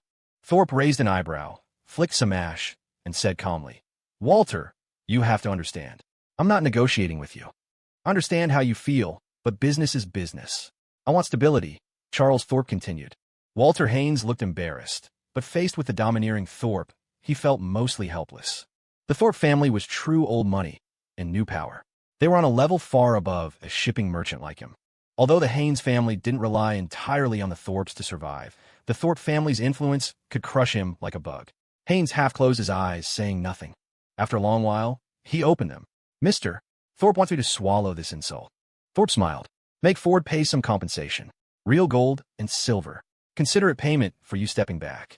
Cold hard cash. After all, money solves most things in this world. Money. Haynes sneered. Mr. Thorpe makes sense, but some things, to me, are more important than money. Thorpe let out a disdainful laugh. Face. Human life. None of it is worth money. Walter, I know you're from the old school. You talk about honor and loyalty. But times have changed. That way is obsolete. Haynes looked up, staring hard at Thorpe. Mr. Thorpe insists I make peace. Thorpe nodded, leaving him no way out. Fine. I'll make peace, Haynes said, his voice heavy with reluctance. Thorpe smiled, refilling his tea. Ah, that's right. Fighting hurts both sides. Why not take a step back and everyone's happy? Don't worry. Since you agreed to peace, leave the rest to me. Ford won't dare touch you. Haynes stood up and clasped his hands. Right? Then I'll trouble you, Mr. Thorpe. Mr. Thorpe, I have urgent matters to handle. Allow me to take my leave. Thorpe raised a hand. I won't keep you for dinner then. Walter, take care. Haynes responded and turned to leave. His back seemed more hunched, looking somewhat desolate. Thorpe watched him leave and shook his head. People get old. Age goes up, brain stops working. At that moment, a middle-aged man in a suit walked in, looking puzzled. You aren't helping the Haynes family? Thorpe pulled out a cigarette, lit it, and said, if it were anyone else, helping wouldn't be an issue. But the guy backing Ford is Deputy Mayor James Bowen. It's hard to move against him. To move on him, you have to topple that old fox Bowen first. That's troublesome. Doing that for the Haynes family isn't worth it. Making them each take a step back and settle is the most suitable solution. The middle-aged man nodded, impressed. Mr. Thorpe is thorough. I heard from Haynes that this Ethan Ford doesn't seem like a pushover. Will he listen? Thorpe blew out smoke and smiled. If I tell him to listen, he has to listen. Night. The Mill, residential compound. Ethan had taken a week of medical leave from school and was lying in bed resting. Knock, knock. Smelly Ford. Why are you hiding at home instead of going to school? Grace Miller's crisp voice came from outside the window.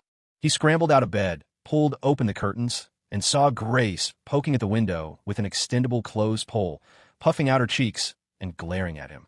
Hey, Gracie, why are you back? Ethan laughed. Grace rolled her eyes.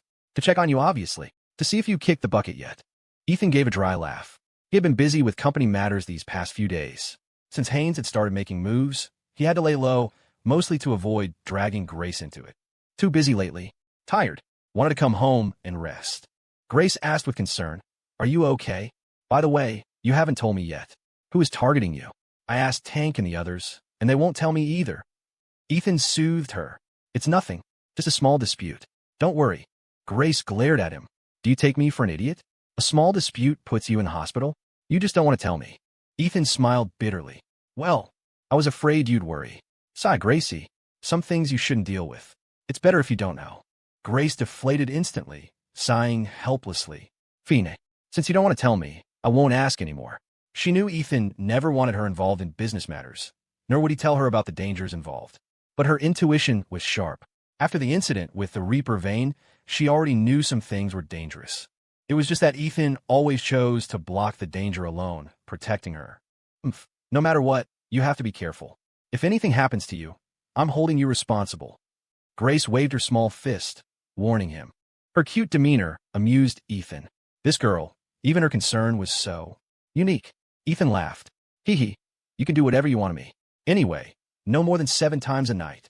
Grace blushed as she uttered the most threatening words she could muster. Stop joking around. Next time, don't even think about getting out of bed. Getting out of bed? Suddenly, Lily Miller's curious voice came from behind. Grace jumped, spinning around to find her mother, Lily, pushing the door open with a fruit platter. This. Mom, in nothing. I was telling Ethan about exercising. Yes, exercising. Grace turned as red as an apple, stammering. Lily scolded.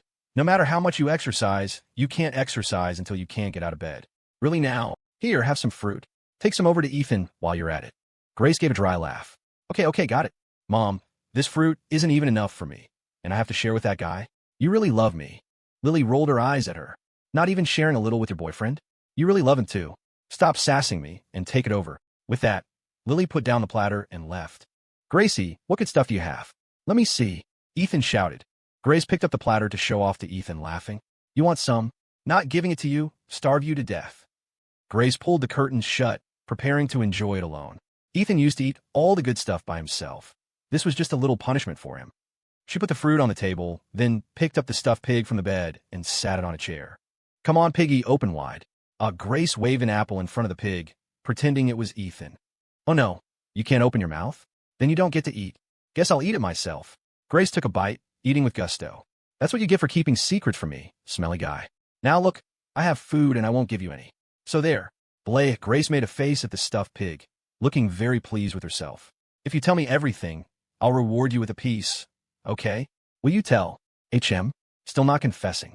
Grace grabbed the pig by the neck and shook it back and forth, starting her interrogation. But the pig remained unmoved, silent as ever. Having had her fun and vented her anger, Grace kicked the pig back onto the bed. Fine, don't talk. I don't want to hear it anyway. I'm eating my melon. That smelly Ford is just like this pig. Grace muttered as she ate. Achoo, Ethan sneezed inexplicably. Who's bad-mouthing me behind my back again? Ring, ring, ring. Suddenly, his phone rang. Ethan picked it up and saw an unknown local number. Hello, who is this? He's this Mr. Ford of West Ford Group. I am Richie, general manager of the Empire Group. Richie? Don't know you. What's up? It's Richie. Regarding the Haynes family matter, our Mr. Thorpe would like to speak with you. You said you're from the Empire Group? The New York Empire Group? Ethan narrowed his eyes, confirming. He had naturally heard of the Empire Group's massive reputation. But this was between him and the Haynes family. Why would the Empire Group suddenly interfere? Laughter came from the other end of the line. Yes, the New York Empire Group. Would Mr. Ford do us the honor of lunch tomorrow noon? Ethan thought for a moment. The Empire Group interfering in this matter. Were they trying to play peacemaker? But would old Ghost Haynes really settle? From his contact with Haynes, the old man didn't seem like the type to give up or retreat easily. If he let go of the grudge so easily, where would the Haynes family's dignity go? Could this be a hung-men banquet? A trap? Ethan pondered silently, but decided to see what the Empire Group's intentions were first. Since Charles Thorpe had sent someone personally to invite him, he had to give face. All right, where and when? Ethan replied. Tomorrow noon. Lunch. At the Grand Monarch Hotel. Mr. Ford can rest assured, Richie said on the other end. No problem. Ethan agreed. After hanging up, a sharp light flashed in Ethan's eyes. Regardless, if Walter Haynes happened to be there, this was a rare opportunity. Even if Thorpe stepped in to mediate, Ethan wouldn't accept. From the moment Haynes tried to kill him, the enmity between them could not be erased. It was life or death, no third option. To achieve great things, one's heart had to be ruthless. Noon the next day, the Grand Monarch Hotel. A misty rain was falling, and pedestrians hurried along the streets. A black Mercedes stopped by the curb. Inside, Ethan made a call. Camel, you can hand the man over to Detective Zimmer now. You got it, Ethan. That kid looks tough, but he's terrified of dying. He's confessed everything, and I got it on tape. Even if we let him out, old Ghost Haynes won't spare him. Cooperating with us is his only way to live. Huh, Camel laughed. Make sure he cooperates fully. At least he might keep his life. Ethan said coldly. Hanging up, Ethan dialed another number, calling Tank. Tank, tell Director Cole to report to the City Integrity Bureau immediately. Surrender voluntarily and confess. Otherwise, we report him ourselves, and then there's no wiggle room. Okay, Ethan. Also, get the file on Captain Wolf ready. Hand it over together. It's time to close the net. He good. I've been ready for a while. Tank laughed. He hung up. Ethan turned to Henry Payne beside him and smiled. Henry, notify Wes and the team. Be ready. I don't want any of Haynes' people around the hotel. If there are, take them out directly. Henry nodded. Yes, Ethan. I'm messaging Wes now. They assembled early this morning. Ethan, do we need to mobilize the Halo Group guys? Calling Big Ed. Ethan chuckled lightly. No need. Big Ed and the boys aren't as clean as Wes. If they act, it'll cause chaos. Then, Detective Zimmer might invite us for tea. Henry laughed dumbly. True. All right, let's go. Just the two of us today. They won't dare try anything. Ethan waved his hand. The car started, pulled into the Grand Monarch, and stopped at the main entrance. A dozen men in black suits stood at the hotel entrance. Other guests were being blocked outside, unable to enter. Hello, sir. The hotel is closed for a private event today. A suit stepped forward and said. Ethan rolled down the window and said calmly, I'm Ethan Ford. Mr. Ford, please come in. The man opened the car door.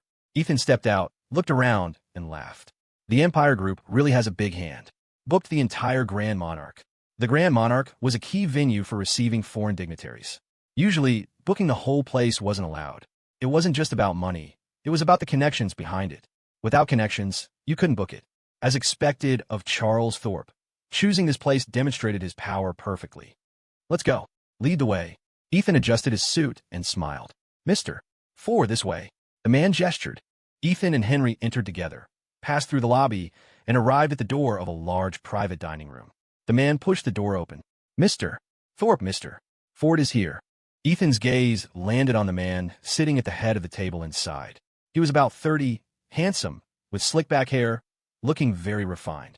Haha, welcome, Mr. Ford. Seeing you in person, you really are young and promising. The man stood up to greet him. Mr. Thorpe flatters me. Ethan smiled, neither humble nor arrogant. Thorpe looked Ethan up and down. Seeing no hint of awe or fear on Ethan's face, he couldn't help but sneer inwardly. Truly young and arrogant, not knowing the height of the sky or the depth of the earth. Mr. Ford, please sit. Thorpe didn't offer a handshake. He sat back down and gestured for Ethan to sit opposite him. This was completely the attitude of a superior treating a subordinate, not treating Ethan as a guest. Ethan didn't care. He sat opposite him with Henry. He glanced sideways and noticed Walter Haynes sitting to Thorpe's left. Haynes was leaning on his dragon-head cane, staring coldly at Ethan, saying nothing. Ethan showed no weakness either. He crossed his legs, sitting leisurely, showing he didn't hold Haynes in any regard. Soon, waiters began serving dishes and wine. Thorpe smiled. Mr. Ford, please. It's our first meeting, but no need to be formal. Make yourself at home. Ethan looked calm. Mr. Thorpe, I'm not hungry. I'll skip the meal. You invited me here, so please just speak your mind. We're all smart people. No need to run in circles. Let's speak frankly. From the moment he entered, Ethan could guess Thorpe's attitude. Thorpe was indeed here to make peace, but not to beg for it. He was using his power to pressure Ethan into shaking hands with Haynes. Thorpe took a sip of red wine and laughed. Since Mr. Ford puts it that way, I won't hide anything. I invited you two here today for only one thing. As they say, enemies should be untied, not tied tighter. There are no eternal grudges in this world, only eternal interests. Mr. Ford, you're a dark horse in Chicago. West Ford Group is rising fast. You want to expand business, enter the shipping industry. That's understandable. However, sometimes, once you expand, you touch other people's interests. You need to consider that carefully. I'm old acquaintances with Walter. I've heard about what happened between you. I think it's unnecessary. Everyone makes money together. No need for life and death struggles, right? Thorpe spoke logically, using the tone of an elder lecturing a junior. On the surface, he was understanding of Ethan's expansion, but in reality, it was a display of dominance. Secondly, by stating his relationship with Haynes, he was pressuring Ethan not to fight too hard. Ethan couldn't help but laugh coldly. Daring to speak like this just on the reputation of the Empire Group? Arroganter than me. Mr. Thorpe, your words make sense, but they're a bit untimely. If you knew the details, you'd know I was almost hacked to death by Haynes' men, wouldn't you? Heh. And now you ask me to let it go. Thorpe frowned. I know, but that's in the past. People have to look forward. Ethan, I know you have James Bowen behind you, but that isn't grounds to refuse me. I, Charles Thorpe, only look at profit. Bluntly speaking, the two of you fighting affects the interests of the Empire Group. Whoever affects the Empire Group's interests is my enemy. Thorpe's address had changed from Mr. Ford to Ethan, calling him by name, giving no face at all. And the words carried a warning. Refuse Thorpe's demand for peace and become an enemy of the Empire Group. This was a naked threat. Faced with Charles Thorpe's aggressive attitude, Ethan laughed coldly. Mr. Thorpe, I don't want to be enemies with the Empire Group, nor do I have that intention. However, that doesn't mean I have to listen to your suggestions. Don't forget, this is the interior. This is Chicago, not New York, Ethan said, neither humble nor arrogant. Thorpe found this amusing. Haha, so what if it's Chicago? Young man, I know you have a backer here, but let me advise you. There's always a higher mountain. I just don't want to handle this the messy way. Ethan pulled out a cigarette and smiled. Mr. Thorpe, sitting here, I'm afraid I'm not the only one who doesn't want peace. Ethan glanced at Walter Haynes. Thorpe turned to look at Haynes. Walter, state your attitude. Haynes checked his watch and said coldly, between me and Ford, there's nothing to talk about. Thorpe frowned. Haynes had clearly agreed to talk peace yesterday. Why the sudden change today? Walter, has age addled your brain? You better think clearly before you speak. Thorpe said deeply, anger in his voice. Haynes bowed slightly to Thorpe, then continued. Mr. Thorpe, the Haynes family has worked with you for years. Even if there's no credit, there's hard labor. I've done my part for the Empire Group's trade lines from New York to the interior. We've cooperated seamlessly for years, working without complaint. We made money together, whatever the Empire Group arranged before I did. But this time, no deal. Walter Haynes, have run ships my whole life. I've seen countless storms. This turf in the tri-state area. I spent half my life building it. I cannot let outsiders step in. Besides, my daughter is now a widow. My grandson has no father. All thanks to Ford. My good friend Director Drake died. Because of him, this hatred, this grudge, cannot be shared under the same sky. Either he dies, or I perish. As Haynes spoke, his old eyes turned red, staring death at Ethan. Facing Haynes' rage, Ethan appeared calm. He blew out a smoke ring. Old Ghost Haynes, you've lived a long life. Did you live it all in vain? Everything has a cause and effect. If I wasn't tough enough, the one dead might be me. Ethan slapped the table, questioning him back. Damn it, is my life not a life? Furthermore, business under heaven is for everyone to do. If the enemy can go there, I can go there. When did the tri-state shipping lanes become the Haynes family's backyard? What a joke. The two men were at each other's throats, neither yielding. The room filled with the scent of gunpowder, ready to explode at a spark. Thorpe looked at the two of them, sensing that today's matter would not end well. Haynes agreed to peace yesterday, but reneged today. He probably wanted to use this opportunity to settle the grudge. Thinking of this, Thorpe suddenly realized something and looked around. Besides the Empire Group's people in the private room, there were Haynes' bodyguards, but none of Ethan's men. Thorpe huffed, leaning back in his chair. It seems I can't be the peacemaker today. Haynes tapped his dragon cane. Mr. Thorpe, thank you for everything you've done today. If the Empire Group suffers any losses, the Haynes family will take full responsibility. Thorpe shrugged, indifferent. Walter, since you've said that, I have nothing more to say. The matter's between the two of you. I will no longer interfere. Thorpe had intended to pull Haynes up, but he didn't expect to be played by Haynes today. He hated people like that the most. The Haynes family was no longer trustworthy. However, for Haynes to dare use him, he must have prepared for the worst. Haynes looked at Ethan and knocked on the table. Ford, guessing that I wouldn't settle and still daring to come alone. You got guts. Ethan flicked his ash and smiled. Why wouldn't I dare? There is nowhere I cannot go. Who can do anything to me? Not even you, old Ghost Haynes. Haynes snorted, young and arrogant. Today will be the last lesson you ever learn. With that, Haynes picked up a cup from the table and smashed it on the floor. Crash, the cup shattered. Bang! The door was kicked open, and a crowd swarmed in. A dozen men in black suits with vicious faces. Henry Payne shot up, standing by Ethan, eyeing the hostile intruders warily. Ethan, you guessed right. It really is a hangman banquet, Henry said coldly. Ethan smiled calmly. If old Ghost Haynes was truly willing to settle, he wouldn't be the shipping king. Charles Thorpe, is this a setup you planned with him? Thorpe spread his hands and smiled. This has nothing to do with me. This is between you two. Although I am here, I saw nothing. His words declared his stance. He was a spectator. Whether they won or lost, whatever they did, had nothing to do with him. Things were irreconcilable, with no room for maneuver. Ethan heard the meaning in Thorpe's words. It seemed Thorpe had been played by Haynes. Now this was interesting. It seemed Haynes wanted to take him out, regardless of the cost. Thinking of this, Ethan couldn't help but laugh. Old Ghost Haynes, you want to silence me here? Haynes stood up, leaning on his cane, a trace of murderous intent on his face. I said, those who oppose me will eventually be thrown into the river to feed the fish. Ethan Ford, you are no exception. Ethan stood up too, stubbing out his cigarette. He laughed. You think you have the capability? Haynes sneered. Little punk, still tough when death is at the door. Today is your death date. With that, Haynes waved his hand, ordering the group of suits to grab Ethan and Henry.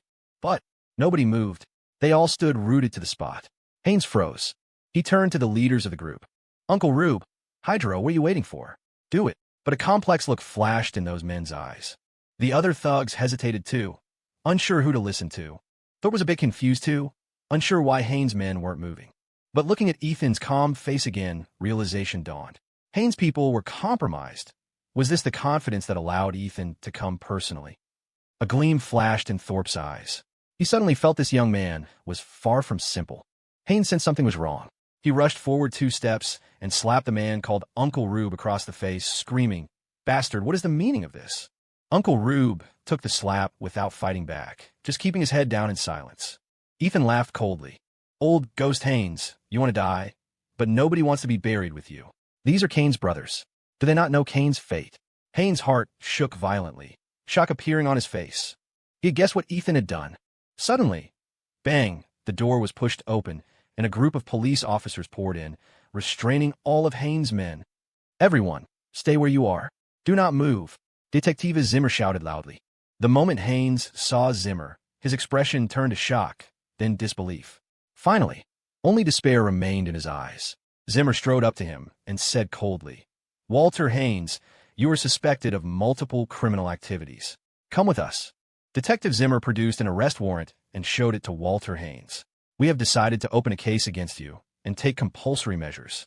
Please cooperate. Haynes was stunned. Seeing the document struck him like a bolt of lightning. No, I want to see your chief. See your chief. Haynes furiously thumped his dragon cane, his eyes bloodshot. Zimmer said coldly, You don't have that chance. Considering your age, will you walk yourself? Or do we carry you? Haynes stared at him, demanding, What evidence do you have? Kane has already confessed to your crimes. Don't struggle pointlessly. Zimmer shouted sternly. Kane! Haynes' body trembled, and he collapsed back in his chair. Kane couldn't have betrayed him for no reason. Kane's men couldn't have betrayed him like this. A thought instantly popped into his head. He snapped his head toward Ethan. It was you. It was you. Ethan spread his hands and smiled. Has nothing to do with me. Maybe Kane. Maybe he found his conscience. Who can say? Right. I can only say you brought this on yourself. Do enough heartless things, and karma catches up. Haynes slammed the table and stood up furiously. Ethan Ford, damn you. Ethan scoffed. You can't even save yourself. Better worry about that. Exercise more in prison. Keep healthy. Although, you might not live to see the day you get out. Hearing this mockery, Haynes shook with rage, his face flushing red. Puffed. Blood rushed to his heart. Haynes vomited blood on the spot and collapsed into the chair, his face full of despair. Suddenly, another group of people rushed in wearing windbreakers with badges on their chests. Walter Haynes, we received a tip. You, Captain Wolfe, Director Cole, and several others are involved in bribery, illegal contracting, and multiple illegal activities. Please come back with us for investigation. Hugo West stepped forward and said seriously. See Cole. Haynes was even more bewildered hearing that name. Even Director Cole was under investigation. Could it be? Hugo West said deeply. No need to argue. Director Cole has already surrendered voluntarily and handed over evidence of bribery between you two. The evidence is irrefutable. Sima laughed dryly. Walter, looks like your charges aren't few. Lewis, take him away. Yes, boss. Lewis and two other officers cuffed Haynes with silver bracelets and practically carried him away. Hugo West walked up to Ethan and extended his hand. "Thank you, Mr. Ford. You did a good thing for Chicago." Ethan shook his hand, looking righteous. "It is every citizen's duty." Hugo smiled and nodded.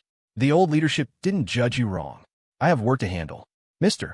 Ford, I'll definitely treat you to a meal another day to express my thanks." "No problem. I await your news anytime." Ethan smiled in response. After Hugo left, Zimmer looked at Charles Thorpe, who was still sitting calmly, then at Ethan. "Mr. Ford, happy now?" Ethan congratulated him instead. "Of course.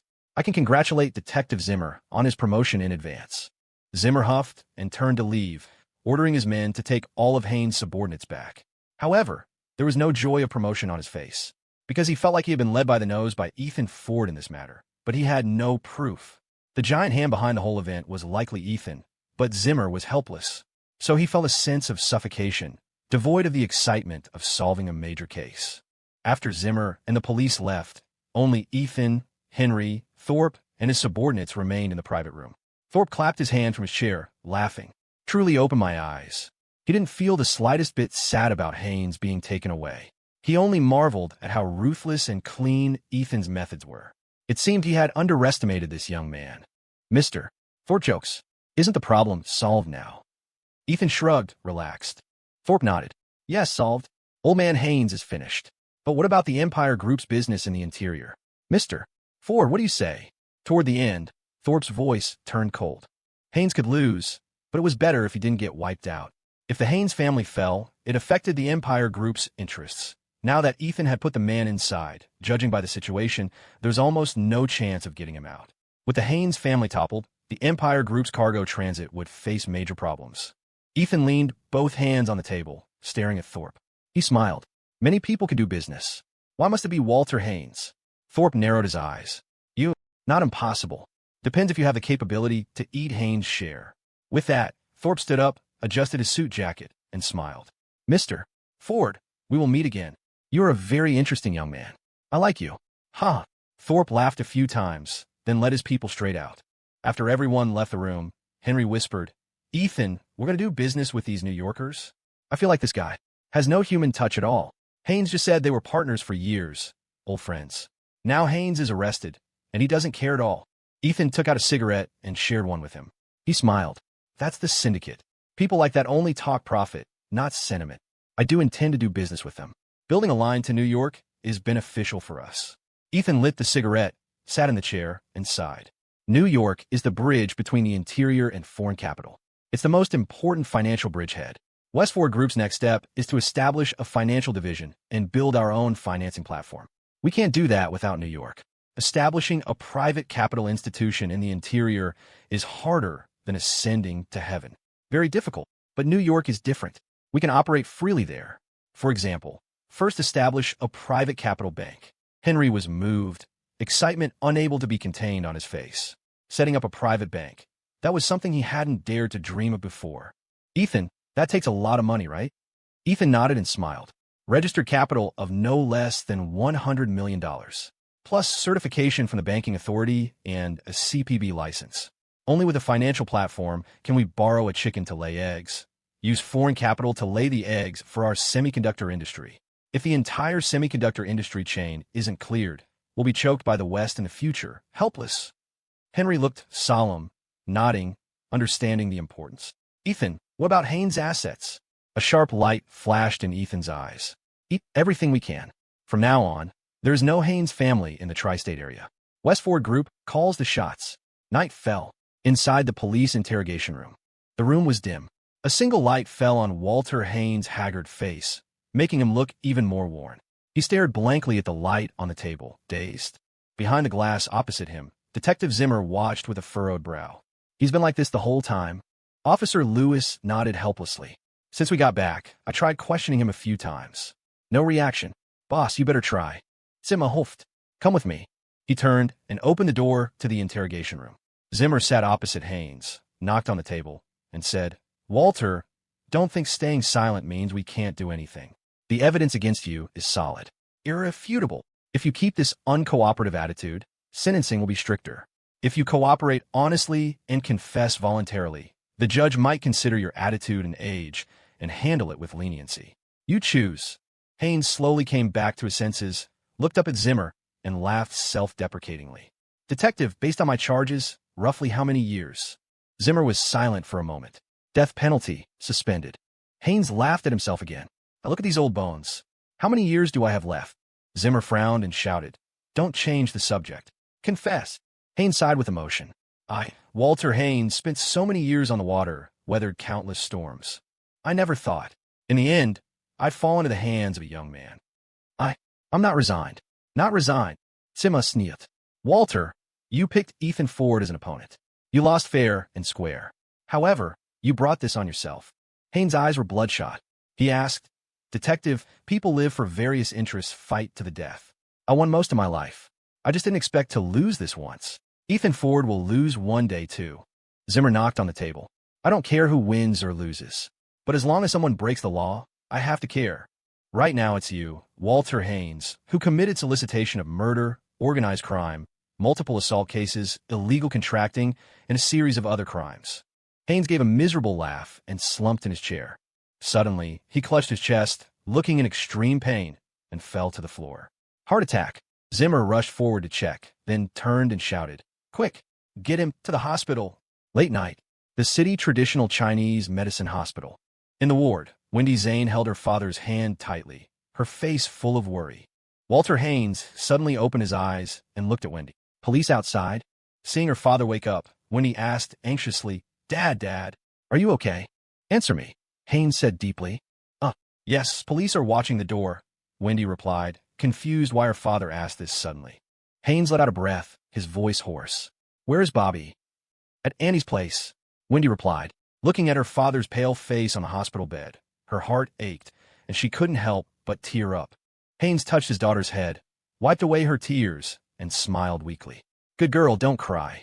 Grief surged in Wendy's heart. She held her father's hand tightly, weeping bitter tears. Dad, thinking of her father being locked in prison at his age, her heart ached even more. Enough, no crying. Look at you. Haynes scolded with authority. Wendy forced herself to stop sobbing, but tears continued to stream down. Haynes looked at her. Did Mr. Thor call you? When he shook her head. Haynes gave a miserable laugh. He was in such a dire situation, yet the Empire Group not only made no attempt to rescue him, but didn't even show a shred of concern. Business partners? Old friends. The syndicate really was cold-blooded and heartless. Dad, don't worry. I'll find connections. Get you out as soon as possible, Wendy said hurriedly, afraid her father would give up hope. Haynes scoffed, waved his hand, and said, Don't bother. When I was fine, they might have given me some face. Now that I'm down, they'll only want to cut ties immediately. You think calling each other brothers every day makes us brothers, especially the ones in the system. Don't go to them. If you go, they'll only see you as a plague. Wendy's eyes widened, indignant. But when they took our money, took our gifts, they all patted their chests and said we could ask for help. Haynes patted her head and smiled. Silly child. You, take your son and go to the coast. Don't stay in the state. Without me, no one can look after you too. Wendy was stunned. Dad, what about our business? Haynes sighed. The company accounts are probably frozen. Sell whatever assets are in your name. In the tri-state area, there is no Haynes family anymore. His voice was full of desolation and unwillingness. Dad, I'll find a way to save you. When he wiped her tears, determined. Haynes glared at her. Do as I say. Now go back. Take Bobby and leave the state. Sell whatever you can. Wendy wanted to argue, but under Haynes' commanding gaze, she swallowed her words. Go on. Leave. Haynes softened his tone and waved his hand, holding back tears when he had to stand up and leave. She looked back reluctantly several times before exiting. Haynes lay alone on the bed, white-haired and exhausted. Go back, Haynes' hoarse voice sounded. Wendy burst into sobs, covering her mouth with one hand as she closed the door, tears flowing freely. Visitation is over. Please leave.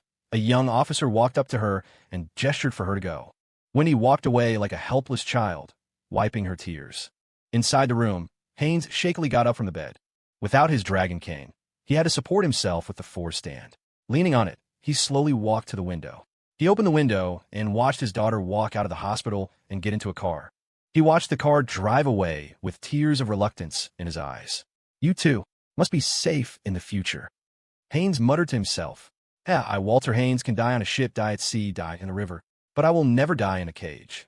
Ethan Ford, I curse you to meet the same end one day. Ha ha. Haynes laughed maniacally. He ripped the 4 needle from his wrist, climbed onto the window ledge, and leaped. Thud. A massive sound of impact. Blood splattered on the concrete. The noise alerted the officers guarding the door. They opened a room and rushed to the window. Looking down, they saw Walter Haynes' body lying in a pool of blood. Shit.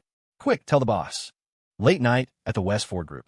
Ethan sat in his office chair, turning to gaze at the neon lights outside the window, exhaling a long plume of smoke. Amid the swirling smoke, his gaze deepened. The Walter Haynes matter had finally come to a close. The next step was to completely replace Haynes. And then, as Ethan was lost in thought, the phone on his desk rang. Ethan picked it up, and his expression instantly softened. Gracie, haven't slept yet? Miss me again? Sleep my ass. Smelly Ford, where are you? Don't tell me you're still at the company. As soon as the call connected, Grace Miller's lion-like roar blasted through. Ethan hurriedly moved the phone away from his ear, looking a bit guilty. How could that be? I was just sleeping. You woke me up. Fine, Smelly Ford. Now you dare to lie to me. Open the door and look. Ethan's heart skipped a beat, his face changing. No way. No way. Was Grace really at the door? He rushed to open it. But unexpectedly, the first thing he saw wasn't Grace's pretty little face, but a fair, small fist. Thud. The fist was fast as lightning, slamming right into his stomach. Ouch. Grace Miller, are you trying to murder your husband? Aren't you afraid of being a widow? Grace marched in carrying a thermos. Oomph. That's what you get for lying to me. You deserve it. If you die, I'll get a new one. The next one will be better. The next one will be more obedient. Ethan chuckled and leaned in. Could a new one be as amazing as me? Could he satisfy you? Grace's cheeks flushed pink, and she threw another punch. Smelly Ford. Say that again, and I'll pound you. Stop playing. Give me a hug. I am tired. Ethan caught her small fist and pulled her into his arms, holding her tight. Smelling the familiar scent on Grace, Ethan relaxed completely. Gracie, it's so late. Why did you come? Did you know I missed you? He buried his head in the crook of her neck, his voice muffled. Grace hugged Ethan's waist, her eyes full of heartache. Smelly Ford, if I didn't come, how would I know you were working late in the middle of the night? Look at the time. Do you want to die? If Tank hadn't told me, I wouldn't have known you hadn't eaten all night. On the way here, I bought some specialty gumbo from the night market. Eat some quickly. Ethan glanced over and saw the thermos Grace had placed on the desk. His heart felt warm. Gracie, she was the best. Let's eat together. Ethan pulled Grace onto his lap, one arm around her waist, the other opening the thermos. As soon as the lid came off, the unique aroma of the gumbo wafted out, making Ethan's mouth water. He hadn't felt hungry before, but seeing the gumbo now, his stomach acid churned with hunger. He scooped a piece of liver with a spoon and held it to Grace's lips. Open wide. Grace didn't stand on ceremony. Nom. She ate it in one bite. Then, taking turns bite for bite, they quickly finished off the large bowl of gumbo. All right, full. Time for some serious business. Ethan wiped his mouth with a tissue, wearing a wicked grin. Grace's face turned red instantly. She glared at Ethan in embarrassment. You get indecent as soon as you're full. I should have let you starve. Ethan chuckled. Tomorrow is the weekend anyway. We have plenty of time tonight. Don't worry. Tonight, I'll definitely fill you up too. Grace's eyes inadvertently glanced somewhere on Ethan, and her face turned apple red. You really are indecent. I am ignoring you. Grace finished speaking and turned to briskly walk out of the office. How could Ethan let her go? His eyes were scary bright as he hurriedly chased after her. Just as they arrived at the hotel, ready to engage in some deep exploration, Ethan's phone rang. Ethan's face turned black as the bottom of a pot. Which blind fool dared to call while he was doing important business? Did they have a death wish? Ethan, get the phone. Grace pushed Ethan's chest, her face flushed. Ethan reluctantly answered the call. Henry, give me one reason not to kill you. Ethan said through gritted teeth, face dark. On the other end, Henry Payne looked awkward. Crap, Ethan seems to be busy. Ahem, Ethan, don't be mad. I just got news. Walter Haynes jumped off a building. Dead. I also got other news. Someone in the Haynes family is selling off assets, preparing to leave the state. Ethan, are we just letting them leave? Henry coughed lightly. Try to look professional. Ethan leaned back against the headboard, laughing coldly. He just died like that. Got off easy. Ignore Wendy Zane for now. A woman can't stir up big waves. Don't do anything extra at this critical juncture. Consolidate the Haynes family's assets ASAP. Ethan wasn't surprised by Haynes' death at all. A man like Haynes, proud and conceited. How could he lower his head and become a prisoner? Buzit, un crime warranté singulier. If he accidentally implicated other higher-ups, his daughter and grandson would likely spend their lives in fear. Yes, I understand, Ethan. Henry nodded, a rare, teasing look on his face. Ethan, you continue. Continue. Ethan gave a helpless, bitter laugh. Henry, you wait. I'll deal with you when I get back. But the shrewd Henry wasn't about to wait for Ethan to come back and punish him. Click, he hung up and fled. A night of silence passed.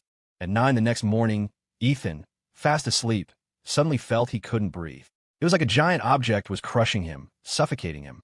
Opening his eyes, he saw a fuzzy little head resting on his chest. Looking down, he saw Grace clinging to him like an octopus, not only crushing him, but wrapping her limbs tightly around him, sleeping soundly. Ethan didn't know whether to laugh or cry. What giant object? It was clearly a mountain. But he couldn't bear to wake her, so he let her crush him until his bladder was about to explode. Grace Miller, if you don't let go, I'm going to wet the bed. Ethan covered his forehead, looking helpless. Grace opened her eyes groggily and saw Ethan looking painful and constipated. What? Need to pee? Why didn't you say so earlier? She rolled off Ethan and quickly wrapped herself in the blanket. Ethan had grievances but couldn't voice them. I was trying to be nice and let you sleep. Good deeds go unpunished. But he had no mind to argue now. He rushed to the bathroom to drain the tank. Moments later, Ethan walked out feeling refreshed, ready to get revenge for earlier when he saw Grace's phone ring. It was Lily calling. Grace answered immediately. Hello, Mom. Cousin is staying at our place for a couple of days. Bad mood? What happened?